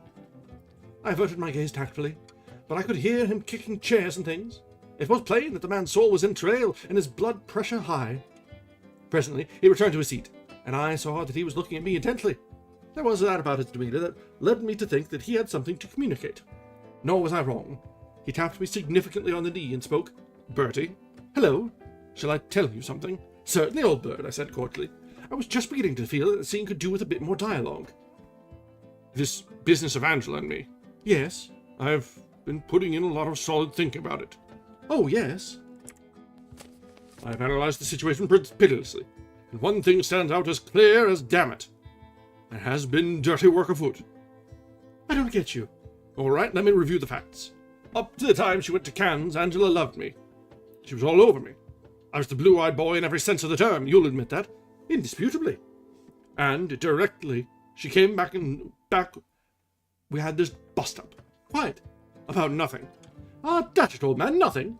You were a bit tactless. What, about her shark? I was frank and candid about her shark, and that's my point. Do you seriously believe that a trifling disagreement about sharks would make a girl hand a man his hat if her heart was really his? Certainly. It beats me why he couldn't see it. But then, poor old Tuppy was never very hot on the finer shades. He's one of those large, tough, football-playing blokes who lack the more delicate sensibilities, as I've heard Jeeves call them. Excellent at blocking a punt or walking across an opponent's face in cleated boots, but not so good when it comes to understanding the highly strung female temperament. It simply wouldn't occur to him that a girl might be prepared to give up her life's happiness rather than wave her shark. Right, it was just a pretext. What was? This shark business. She wanted to get rid of me, and grabbed the first excuse. No, I tell you she did, but what on earth would she want to get rid of you for? Exactly. That's the very question I asked myself, and here's the answer. Because she has fallen in love with somebody else. It sticks out a mile. There's no other possible solution. She goes to Cannes, all for me. She comes back, all off me. Obviously, during those 2 months, she must have transferred her affections to some foul blister she met out there. No. Don't keep saying no, she must have done. Well, I'll tell you one thing, and you can take this as official. If I ever find this slimy, slithery snake in the grass, he had better make all the necessary arrangements at his favourite nursing home without delay, because I am going to be very rough with him. I propose, if and when found, to take him by his beastly neck, shake him till he froths, and pull him inside out and make him swallow himself. With which words he biffed out, and I, having given him a minute or two to get out of the way, rose and made for the drawing room. The tendency of females to roost in drawing rooms after dinner being well marked, I expected to find Angela there. It was my intention to have a word with Angela. To Tuppy's theory that some insinuating bird had stolen the girl's heart from him at Cannes, I had given, as I have indicated, little credence, considering it the mere unbalanced applesauce of a bereaved man. It was, of course, the shark, and nothing but the shark, that had caused Love's young dream to go temporarily off the boil, and I was convinced that a word or two with the cousin at this juncture would set everything right. For frankly, I thought it incredible that a girl of her natural sweetness and tender-heartedness should not have been moved to her foundations by what she had seen at dinner that night. Even Seppings, Aunt Dahlia's butler, a cold, unemotional man, had gasped and practically reeled when Tuppy waved aside those nos de poulet en épaule sorel. While the footman, standing by with the potatoes, had stared like one seeing a vision, I simply refused to consider the possibility of the significance of the thing having been lost on a nice girl like Angela. I fully expected to find her in the drawing-room with her heart bleeding freely, all ripe for an immediate reconciliation. In the drawing-room, however, when I entered, only Aunt Dahlia met the eye. It seemed to me that she gave me rather a jaundiced look as I hove in sight. But this, having so recently beheld Tuppy in his agony, I attributed to the fact that she, like him, had been going light on the menu. You can't expect an empty aunt to beam like a full aunt. "Oh, it's you, is it?" she said. Well, it was, of course. "Where's Angela?" I asked. "Gone to bed." "Already?" She said she had a headache. I wasn't so sure I liked the sound of that so much. A girl who's been observed the sundered lover sensationally off his feed does not go to bed with headaches if love has been reborn in her heart. She sticks around and gives him the swift, remorseful glance from beneath the drooping eyelashes, and generally endeavours to convey to him that if he wants to get together across the round table and try to find a formula, she is all for it too. Yes, I am bound to say that I found going to bed stuff a bit disquieting. "Gone to bed, eh?" I murmured musingly. "What did you want her for?" "I thought you might like a stroll and a chat." "Are you going for a stroll?" said Aunt Dahlia, with a sudden show of interest. "Where?" "Oh, hither and thither." "Then I wonder if you would mind doing something for me. Give it a name. It won't take you long. You know that path that runs past the greenhouse into the kitchen garden? If you go along, you come to a pond."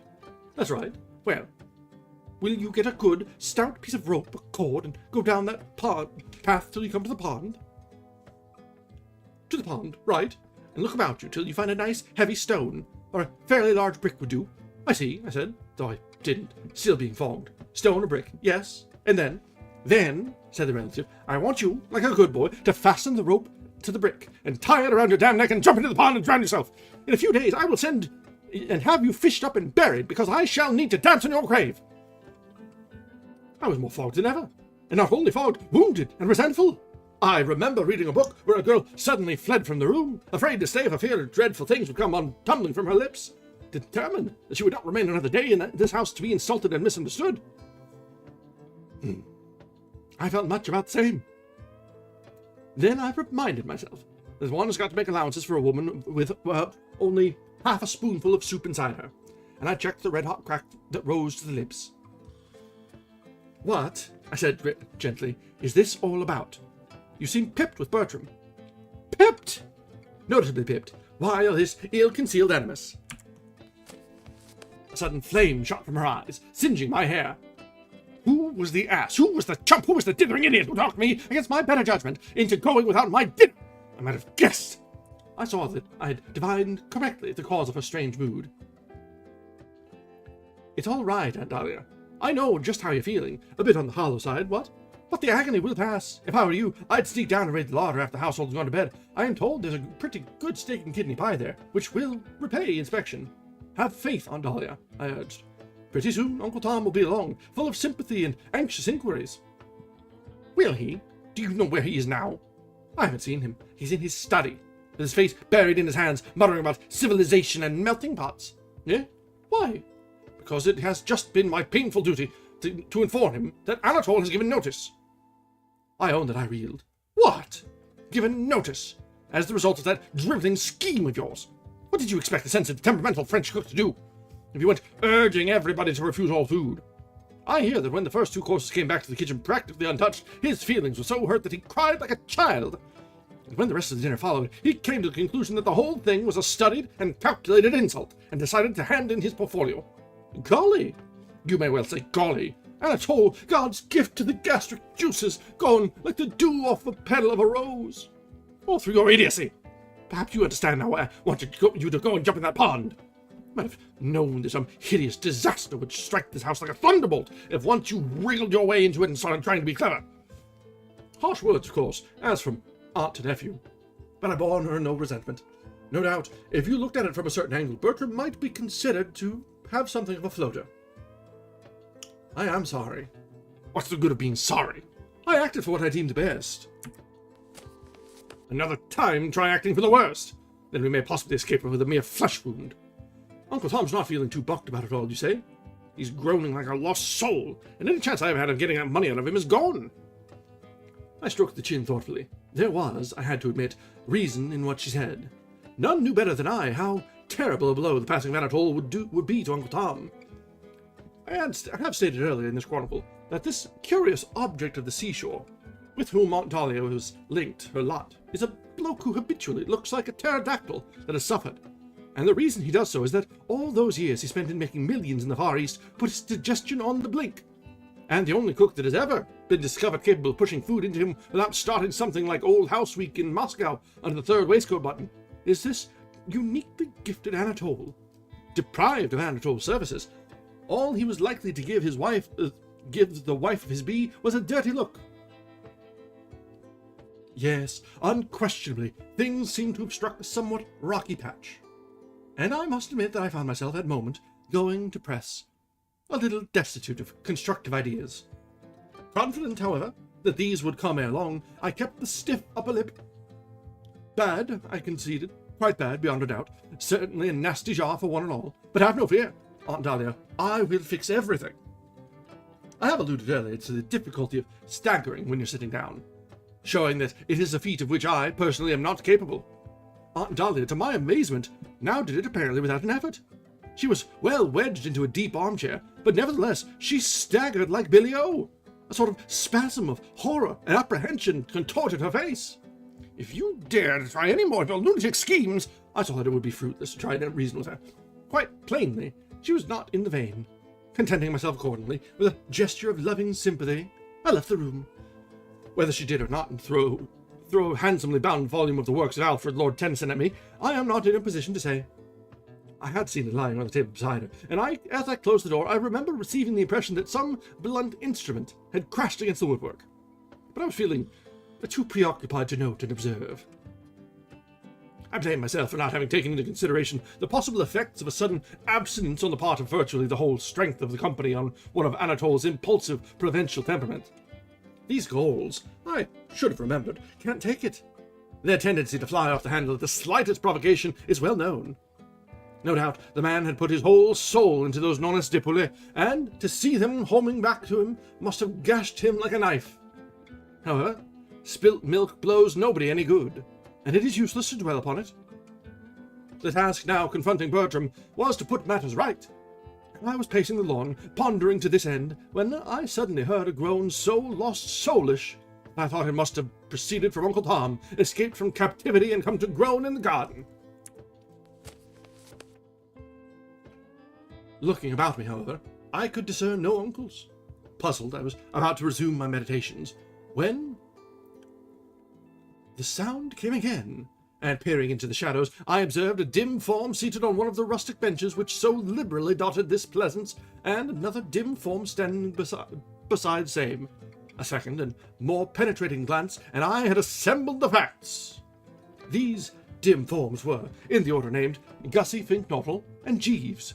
And what Gussie was doing, groaning all over the place like this, was more than I could understand.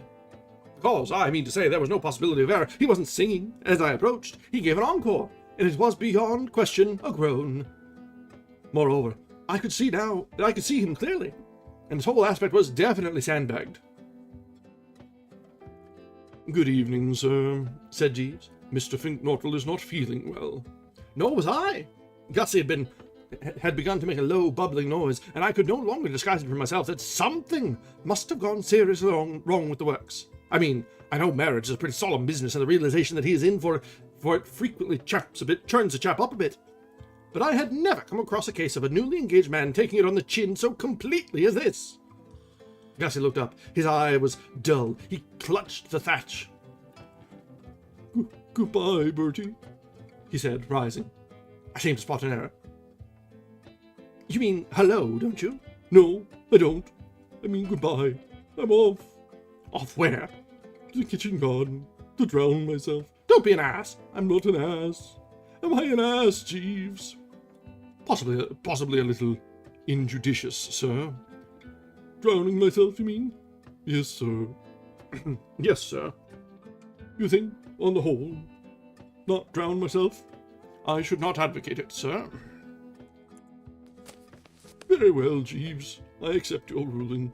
After all, it would be unpleasant for Mrs. Travers to find a swollen body floating in her pond. Yes, sir. And she has been very kind to me. Yes, sir. And you have been very kind to me, Jeeves. Thank you, sir. So have you, Bertie. Very kind. Everybody has been very kind to me. Very, very kind. Very kind indeed. I have no complaints to make. All right. I'll go for a walk instead. I followed him with bulging eyes as he tottered off into the dark. Jeeves, I said, and I am free to admit that in my emotion I bleated like a lamb, drawing itself to the attention of the parent sheep. What the dickens is all this? Mr. Finknortle is not quite himself, sir. He has passed through a trying experience. I endeavoured to put together a brief synopsis of previous events. I left him out here with Miss Bassett. Yes, sir. I had softened her up. Yes, sir. He knew exactly what he had to do. I had coached him thoroughly in lines and business. Yes, sir. So Mr. Finknortle informed me. Well then, I regret to say, sir, that there was a slight hitch. You mean something went wrong? Yes, sir. I could not fathom. The brain seemed to be tottering on its throne. But how could anything go wrong? She loves him, Jeeves. Indeed, sir. She definitely told me so. All he had to do was propose. Yes, sir. Well, didn't he? No, sir. Then what the dickens did he talk about? Newts, sir. Newts? Yes, sir. Newts? Yes, sir. But why did he want to talk about newts? He did not want to talk about newts, sir. As I gather from Mr. Finknortle, nothing could have been more alien to his plans. I simply couldn't guess the trend. But you can't force a man to talk about newts. Mr. Finknortle was the victim of a sudden unfortunate spasm of nervousness, sir. Upon finding himself alone with the young lady, he admits to having lost his morale. In such circumstances, gentlemen frequently talk at random, saying the first thing that chances to enter their heads. This, in Mr. Finknortle's case, would seem to have been the newt, its treatment in sickness and in health. The scales fell from my eyes. I understood. I had the same sort of thing happen to me in moments of crisis. I remember once detaining a dentist with the drill at one of my lower bicuspid and holding him for nearly 10 minutes with a story about a Scotchman, an Irishman, and a Jew, purely automatic. The more he tried to jab, the more I said, "Hootsmon, begor, and oi, oi!" And when one loses one's nerve, one simply babbles. I could put myself in Gus's place. I could envisage the scene. There he and the Bassett were, alone together in the evening stillness. No doubt, as I had advised, he had shot the works about the sunsets and the fairy princesses, and so forth, and then had arrived at the point where he had about to say that bit about having something to say to her. At this, I take it, she lowered her eyes and said, "Oh, yes." He then, I should imagine, said it was really something very important, to which her response would, one assumes, have been something along the lines of "really," or "indeed," or possibly just the sharp intake of her breath. And then their eyes met, just as mine met the dentist's, and something suddenly seemed to catch him in the pit of the stomach, and everything went black, and he heard his voice starting to cool about the newts. Yes, I could follow the psychology. Nevertheless, I found myself blaming Gussie. On discovering that he was stressing the newt note in this manner, he ought, of course, to have turned out, even if it had meant sitting there saying nothing. No matter how much of a twitter he was in, he should have had sense enough to see that he was throwing a spanner in the works. No girl, when she has been led to expect that a man is about to pour forth his soul in a fervour of passion, likes to find him suddenly shelving the whole topic in favour of an address on aquatic salamandery. Bad, Jeeves. Yes, sir. And for how long did this nuisance continue? For some not inconsiderable time, I gather, sir. According to Mr. Finknortle, he supplied Miss Bassett with very full and complete information, not only with respect to the common newt, but also the crested and palmated varieties. He described to her how newts, during the breeding season, live in the water, subsisting upon tadpoles, insect larvae, and crustaceans, and how later they make their way to the land and eat slugs and worms, and how the newly born newt has 3 pairs of long, plum-like external gills, and he was just observing that newts differ from salamanders in the shape of the tail, which is composed. which is compressed, and that a marked sexual dimorphism prevails in most species, when the young lady rose and said that she thought she would like to go back to the house. And then she went, sir. I stood musing, more and more. It was beginning to be borne in upon me what a particularly difficult chap Gussie was to help. He seemed to so marked an extent to lack snap and finish. With infinite toil you maneuvered him into a position where all he had to do was charge ahead. And he didn't charge ahead, but went off sideways, missing the objective completely. Difficult, Jeeves. Yes, sir.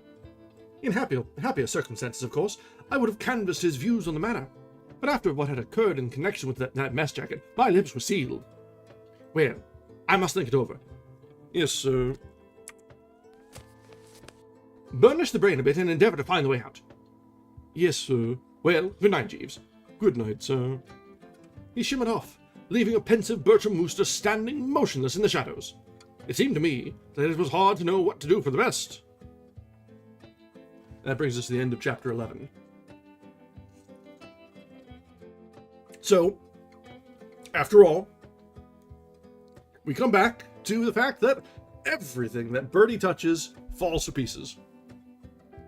Even when it seems that serendipity and destiny are lined up to counter that, no. Somehow things will fall apart. Well done, Bertram Wooster. Well done. But now Jeeves is back on the case. At least it seems. He's had a nice long talk with Gussie. And there's a good chance that after Wooster goes off to bed, Jeeves will make the rounds and talk to the aunt. Talk to the cook. Talk to the fiancé. Probably just make everything right. But we're not quite halfway through the book, so there's still a lot of time for Bertie to mess things up even more. So, let's continue and see how much further south this can go, and how quickly. Chapter 12. I don't know if it has happened to you at all, but a thing I've noticed with myself is that when I'm confronted by a problem which seems for the moment to stump and baffle, a good sleep will often bring the solution in the morning. It was so on the present occasion.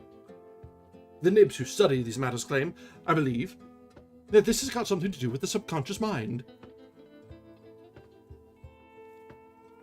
And very possibly they may be right.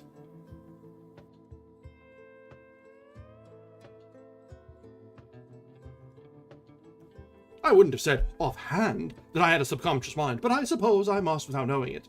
And no doubt it was there, sweating away diligently in the old stand, all the while the Corporal Wooster was getting his 8 hours.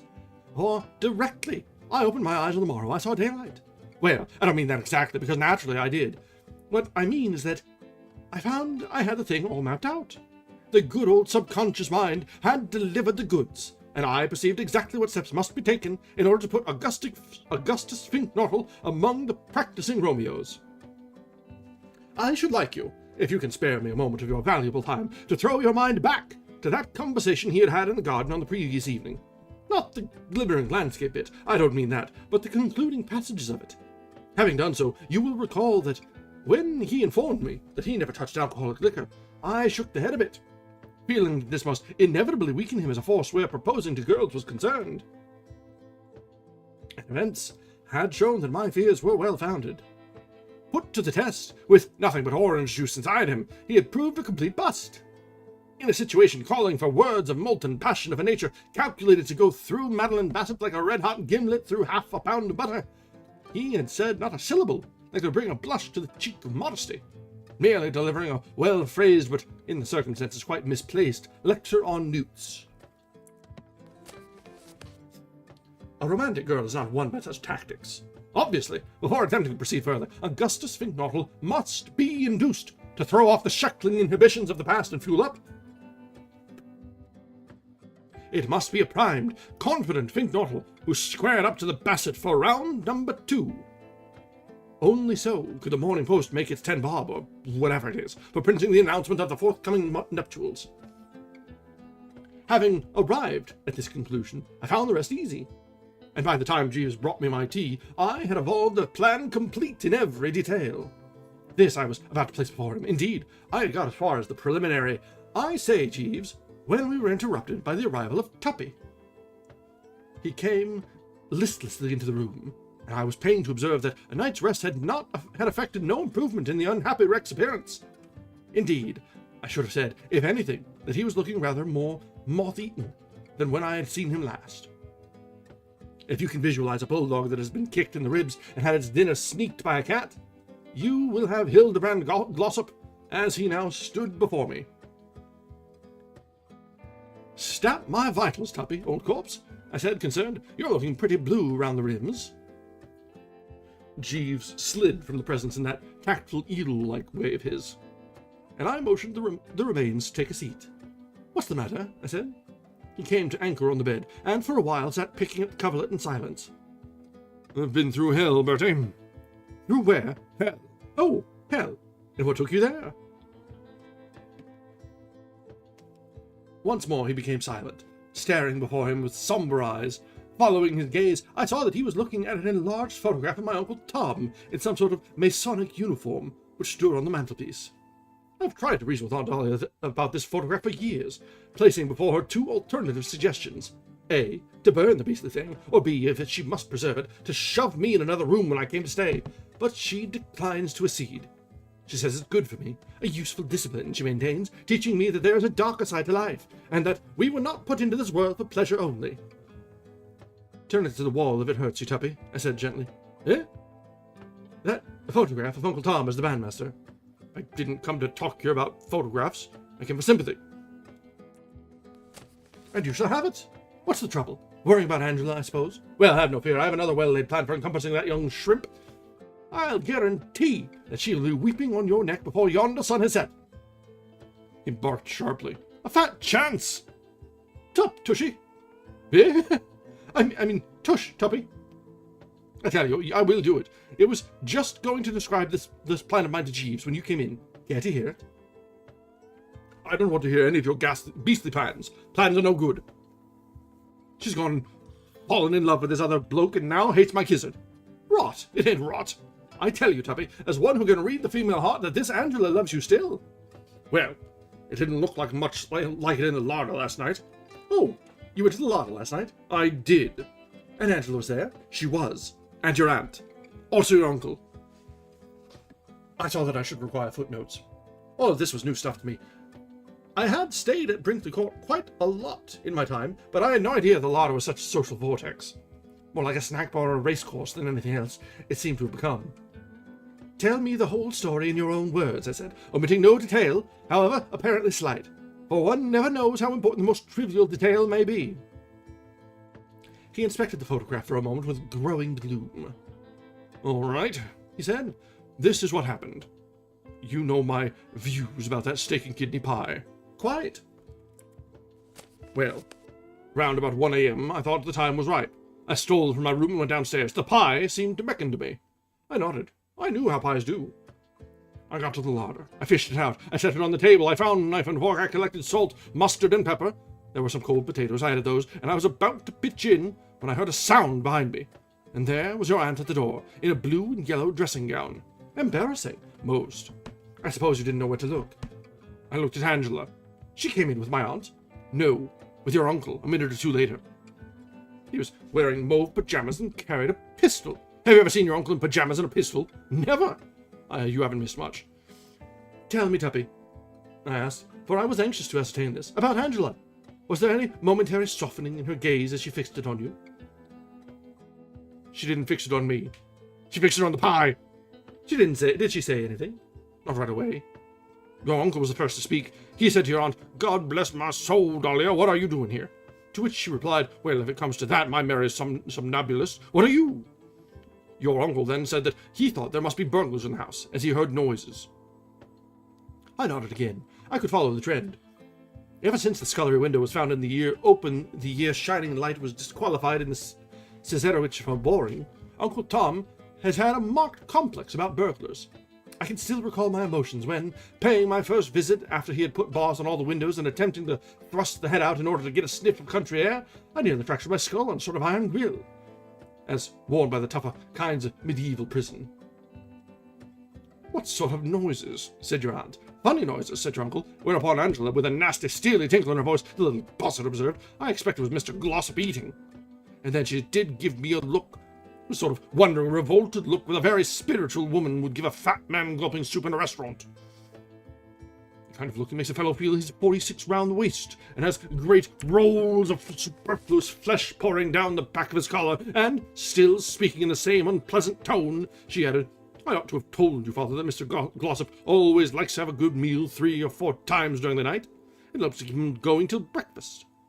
He has the most amazing appetite. See, he has practically finished a large steak and kidney pie already." As he spoke these words, a feverish animation swept over Tuppy. His eyes glittered with a strange light, and he thumped the bed violently with his fist, nearly catching me a juicy one on the leg. "That was what hurt, Bertie." "That was what hurt, Bertie. That was what stung. And so much to start on the pie. That's a woman all over. The eternal feminine." She continued her remarks. "You've no idea," she said, "how Mr. Glossop loves food. He just lives for it. He always eats 6 or 7 meals a day and then starts in again after bedtime. I think it's rather wonderful." Your aunt seemed interested and said it reminded her of a boa constrictor. Angela said she didn't mind didn't she mean a python? And then she argued which of the two it was. Your uncle, meanwhile, poking about with that damned pistol of his till human life wasn't safe in the vicinity, and the pie lying there on the table, and me unable to touch it. You begin to understand why I said I've been through hell. Quite. Can't have been at all pleasant. Presently, your aunt and Angela settled their discussion, deciding that Angela was right, and it was a python that I reminded them of, and shortly after that, we all pushed back to bed, Angela warning me in a motherly voice not to take the stairs too quickly. After 7 or 8 solid meals, she said, a man of my build ought to be very careful because of the danger of apoplectic fits. She said it was the same with dogs. When they became very fat and overfed, you had to see they didn't hurry upstairs as it made them puff and pant, and that was bad for their hearts. She asked your aunt if she remembered that late spaniel Ambrose, and your aunt said, poor old Ambrose, you couldn't keep him away from that garbage pail.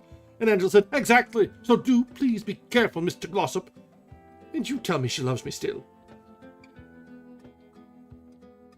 Damn, actually that's all kind of harsh. I did my best to encourage. Girlish banter, what? Girlish banter be dashed. She's right off me. Once her ideal, I am now less than the dust beneath her chariot wheels. She became infatuated with this chap, whoever it was, at Cannes, and now she can't stand the sight of me. I raised my eyebrows. My dear Tuppy, you are not showing your usual good sense in this Angela chap at Cannes matter. If you will forgive me saying so, you have got an idea fix. A what? An idea fix.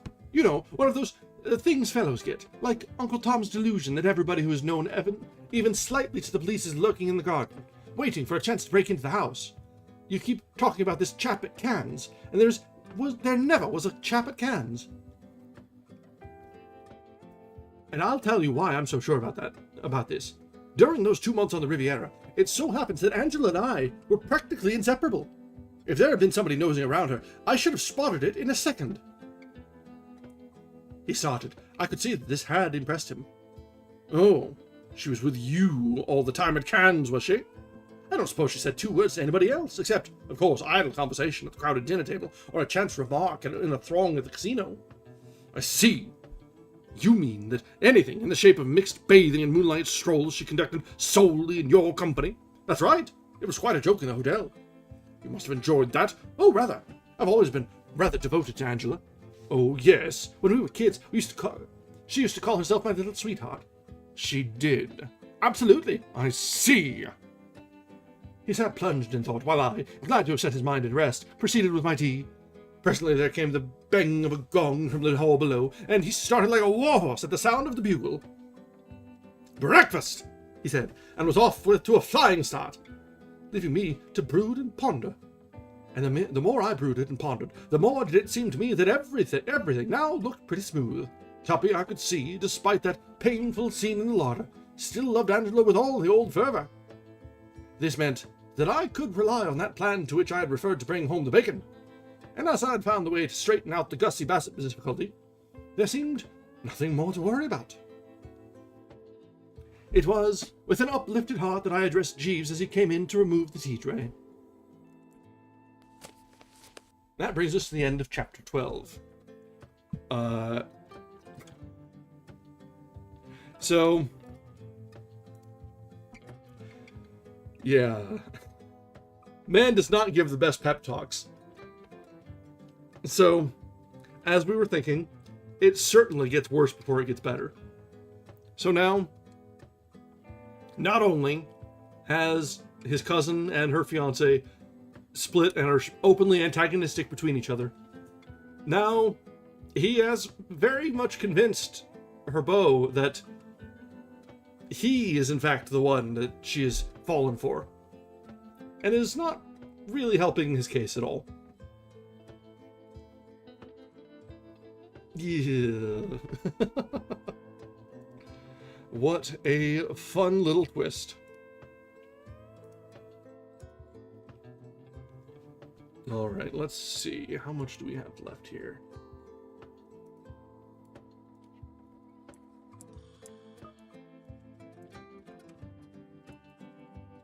Alright, the next chapter is a little long, but we'll run a little over, and that'll make sure we get to about the halfway point. So, let's see what we've got. And you'll pardon me if I freeze teams for... quiet teams for a moment. I'd rather not have work going on about things for the evening while we're in the middle of this.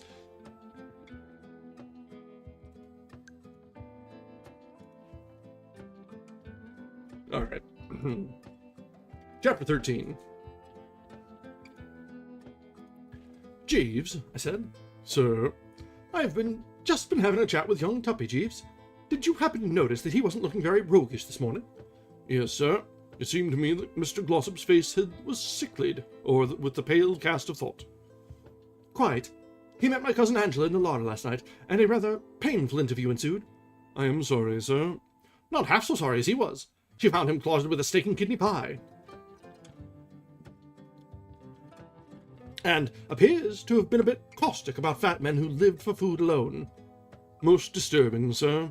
Very. In fact, many people would say that things had gone so far between these two, nothing now could bridge the chasm. A girl who could make cracks about human pythons who ate 9 or 10 meals a day and ought to be careful not to hurry upstairs because of the danger of apoplectic fits is a girl many people would say in whose heart love is dead. Wouldn't people say that, Jeeves? Undeniably, sir. They would be wrong. You think so, sir? I am convinced of it. I know these females. You can't go by what they say. You feel that Miss Angela's strictures should not be taken too much au pied de la lettre, sir? Eh? In English, we would say literally. Literally? That's exactly what I mean. You know what girls are. A tip occurs, they shoot their heads off. But underneath it all, the old love still remains. Am I correct? Quite correct, sir. The poet's got right-o, Jeeves. Very good, sir. And in order to bring that old love whizzing to the surface once more, all that is required is the proper treatment. By proper treatment, sir, you mean clever handling, Jeeves? A spot of the good old snaky work. I see what must be done to jerk my cousin Angela back to normalcy. I'll tell you, shall I? If you would be so kind, sir. I lit a cigarette. I eyed him keenly through the smoke. He waited respectfully for me to unleash the words of wisdom. I must say for Jeeves that, till, as he is so apt to do, he starts shoving his oar in and cavilling and obstructing, he makes a very good audience. I don't know if he is actually agog, but he looks agog, and that's a great thing. I suppose you were strolling through the illimitable jungle, Jeeves, and happened to meet a tiger cub. The contingency is a remote one, sir. Never mind, let us suppose it. Very good, sir. Let us now suppose that you sloshed the tiger cub, and let us suppose further that word reached its mother that it was being put upon.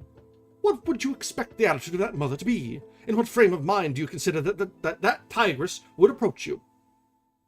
I should anticipate a certain show of annoyance, sir. And rightly, due to what is known as the maternal instinct, what? Yes, sir. Very good, Jeeves. We will now suppose that there has recently been some little coolness between this tiger cub and this tigress. For some days, let us say, they have not been on speaking terms. Do you think that would make any difference to the vim with which the latter would leap to the former's aid? No, sir. Exactly. Here then, in brief, is my plan. Jeeves, I am going to draw my cousin Angela aside to a secluded spot and roast Tuppy properly. Roast, sir. Knock, slam, tick off, abuse, denounce! I shall be very terse about Tuppy, giving it as my opinion that in all essentials he is more like a warthog than an ex-member of a fine old English public school. What will ensue? Hearing him attacked, my cousin Angela's womanly heart will be sick as mud. The maternal tigress in her will awake, no matter what differences they may have had. She will remember only that he is the man she loves, and will leap to his defense. And from that to falling into his arms and burying the dead past will be but a step. How do you react to that? The idea is an ingenious one, sir. We Woosters are ingenious, Jeeves. Exceedingly ingenious. Yes, sir. As a matter of fact, I am not speaking without knowledge of the form book. I have tested this theory. Indeed, sir. Yes, in person. And it works. I was standing on the Eden Rock at Antics last month, idly watching the bathers disport themselves in the water, and a girl I knew slightly pointed at a male diver and asked me if I didn't think his legs were about the silliest looking pair of props ever issued to a human being. I replied that I did indeed, and for the space of perhaps 2 minutes was extraordinarily witty and satirical about this bird's underpinning. At the end of that period, I suddenly felt as if I had been caught up in the tail of a cyclone. Beginning with a critique of my own limbs, which she said, justly enough, were nothing to write home about. This girl went on to dissect my manners, morals, intellect, general physique, and method of eating asparagus with such acerbity that by the time she had finished, the best you could say of Bertram was that, so far as was known, he had never actually committed murder or set fire to an orphan asylum. Subsequent investigation proved that she was engaged to the fellow with the legs and had a slight disagreement with him the evening before on the subject of whether she should or should not have made an original call of 2 spades, having 7, but without the ace. That night, I saw them dining together with every indication of relish, their differences made up, and the love-light once more in their eyes. That shows you, Jeeves. Yes, sir. I expect precisely similar results from my cousin Angela when I start roasting Tuppy. By lunchtime, I should imagine, the engagement will be on again, and the diamond and platinum ring glittering as of yore on her 3rd finger. Was it the 4th? Scarcely by lunchtime, sir. Miss Angela's maid informed me that Miss Angela drove off in her car early this morning, with the intention of spending the day with friends in the vicinity. Well, within half an hour of whatever time she comes back, then. These are mere straws, Jeeves. Do not let us chop them. No, sir. The point is that, as far as Tuppy and Angela are concerned, we may say with confidence that everything will shortly be hotsy-totsy once more.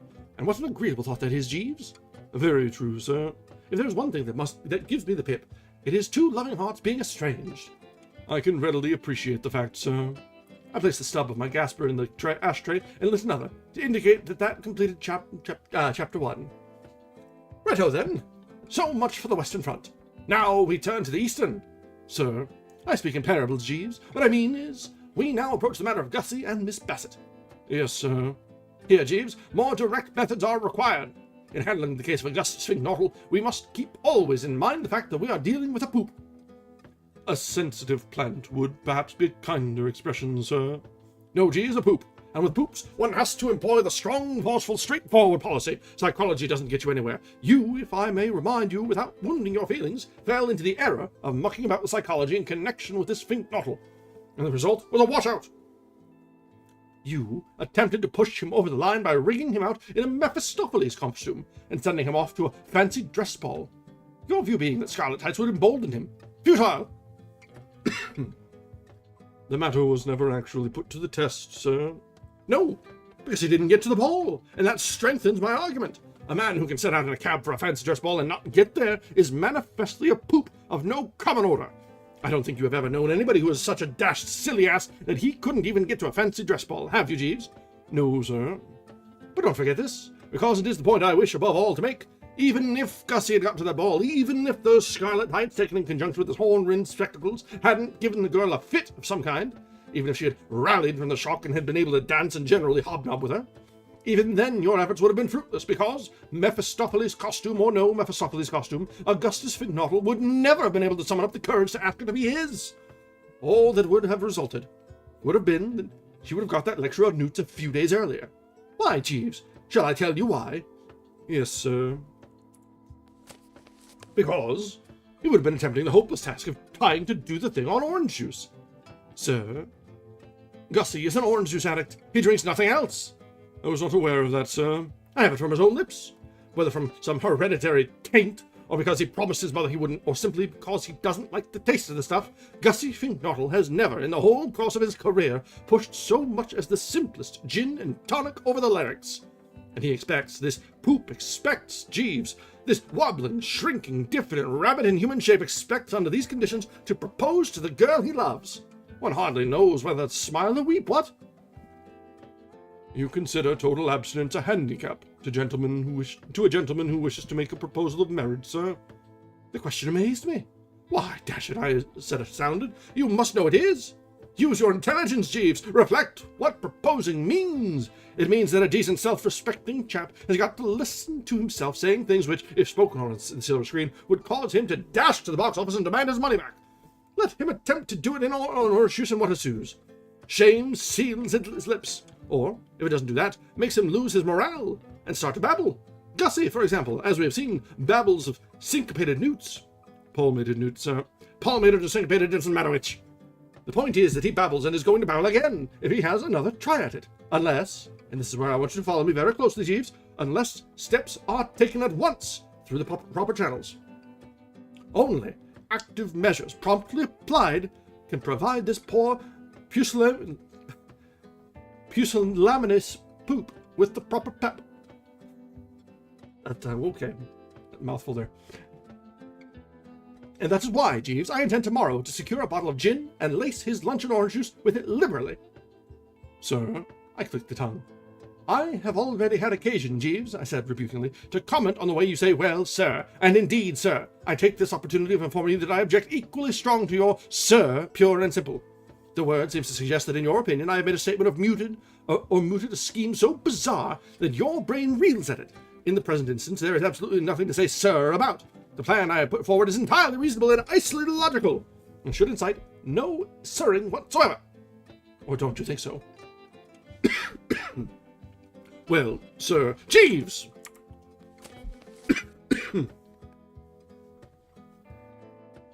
I beg your pardon, sir. The expression escaped me inadvertently.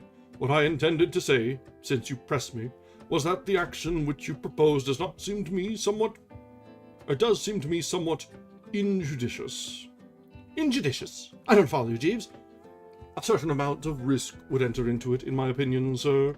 It is not always a simple matter to gauge the effect of alcohol on a subject unaccustomed to such stimulant. I have known it to have distressing results in the case of parrots. Parrots? I was thinking of an incident of my earlier life, sir. Before I entered your employment, I was in the service of the late Lord Brancaster at the time, a gentleman who owned a parrot to which he was greatly devoted, and one day the bird chanced to be lethargic, and his lordship, with the kindly intention of restoring it to its customary animation, offered it a portion of a seed cake, steeped in the 84 port. The bird accepted the morsel gratefully, and consumed it with every indication of satisfaction. Almost immediately afterwards, however, its manner became markedly feverish. Having bitten his lordship in the thumb and sung part of a sea shanty, it fell to the bottom of the cage and remained there for a considerable period of time with its legs in the air, unable to move. I merely mentioned this, sir, in order to... I put my finger on the flaw. I'd spotted it all along. But Gussie isn't a parrot. No, sir, but it is high time, in my opinion, that this question of what young Gussie really is was threshed out and cleared up. He seems to think he is a male newt, and you now appear to suggest that he is a parrot, the truth of the matter being that he is just a plain, ordinary poop, and needs a snootful as badly as any man ever did. So, no more discussion, Jeeves. My mind is made up. There's only one way of handling this difficult case, and that is the way I have outlined. Very good, sir. Righto, Jeeves. So much for that, then. So, now, there's something else. You noticed that I said I was going to put this project through tomorrow, and no doubt you wondered why I said tomorrow. Why did I, Jeeves? Because you feel that if it were done when 'tis done, then 'twere well it done quickly, sir. Partly, Jeeves, but not altogether. My chief reason for fixing the date as specified is that tomorrow, though you have doubtless forgotten, is the day of the distribution of prizes at Market Snodsbury Grammar School, at which, as you know, Gussie is to be the male star and master of the revels. So, you see, we shall, by lacing that juice, not only embolden him to propose to Miss Bassett, but also to put him so into shape that he will hold that Market Snodsbury audience spellbound. In fact, you will be killing two birds with one stone, sir. Exactly. A very neat way of putting it. And now, here's a minor point. On second thoughts, I think the best plan will be for you, not me, to lace the juice. Sir? Jeeves! I beg your pardon, sir. And I'll tell you why that will be the best plan. Because you are in a position to obtain ready access to the stuff. It is served to Gussie daily, I've noticed, in an individual jug. This jug will presumably be lying about the kitchen or somewhere before lunch tomorrow. It will be the simplest of tasks for you to slip a few fingers of gin in it. No doubt, sir, but don't say but, Jeeves. I fear, sir, is just as bad. What I am endeavouring to say, sir, is that I am sorry, but I am afraid I must enter an unequivocal nolle prosequi. Do what? The expression is a legal one, sir, signifying the resolve not to proceed with the matter. In other words, eager though I am to carry out your instructions, sir, as a general rule on this occasion, I must respectfully decline to cooperate. You won't do it, you mean? Precisely, sir. I'm stunned. I began to understand how a general must feel when he has ordered a regiment to charge and has been told that it isn't in the mood. Jeeves, I said, I had not expected this of you. No, sir, no indeed. Naturally, I realize that lacing Gussie's orange juice is not one of those regular duties for which you receive the monthly stipend. And if you care to stand on the strict letter of the contract, I suppose there is nothing to be done about it. But you will permit me to observe that it is scarcely in the feudal spirit. I am sorry, sir. It is quite all right, Jeeves. Quite all right. I'm not angry, only a little hurt. Very good, sir. Righto, Jeeves. And that brings us to the end of chapter 13. So, Birdie has decided that the best way to get things to move along is to roofie Gussie. Okay.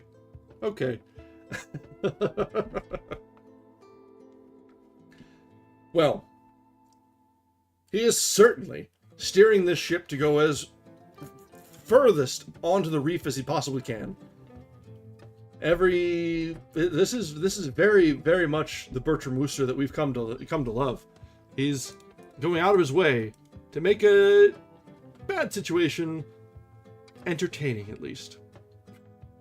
Meanwhile, Jeeves does everything he can to try his best to bring a little bit of dry attention to the fact that Wooster is not quite off on the right track. So we'll have to see how this will shape out from tomorrow. We're going to wrap up here. We've run a little late tonight, but we've made excellent progress. We're at just a little over halfway through. I actually don't have a chapter count on this, so 23 chapters. So we are ahead on chapter, which suggests that we've got some short ones to get through in the next couple days. So, we'll be back tomorrow at our normal time, where we'll continue to see the misadventures of Bertram Wooster, and see when and how Jeeves will come in behind the scenes to the rescue. This has been a lot of fun so far, both of our readings of this so far, and it's really not like a lot of the tropes that have played out aren't really subversions of what you would expect, but the way they're playing out is still very fun. Comedy doesn't need to blaze new trails to still be funny. So, let's just sit back and enjoy it, shall we? That's my plan anyway. Alright, let's go ahead and wrap up for now. We will be back tomorrow at our normal time, where we will continue with Righto, Jeeves. Until then, have a wonderful night, and goodbye.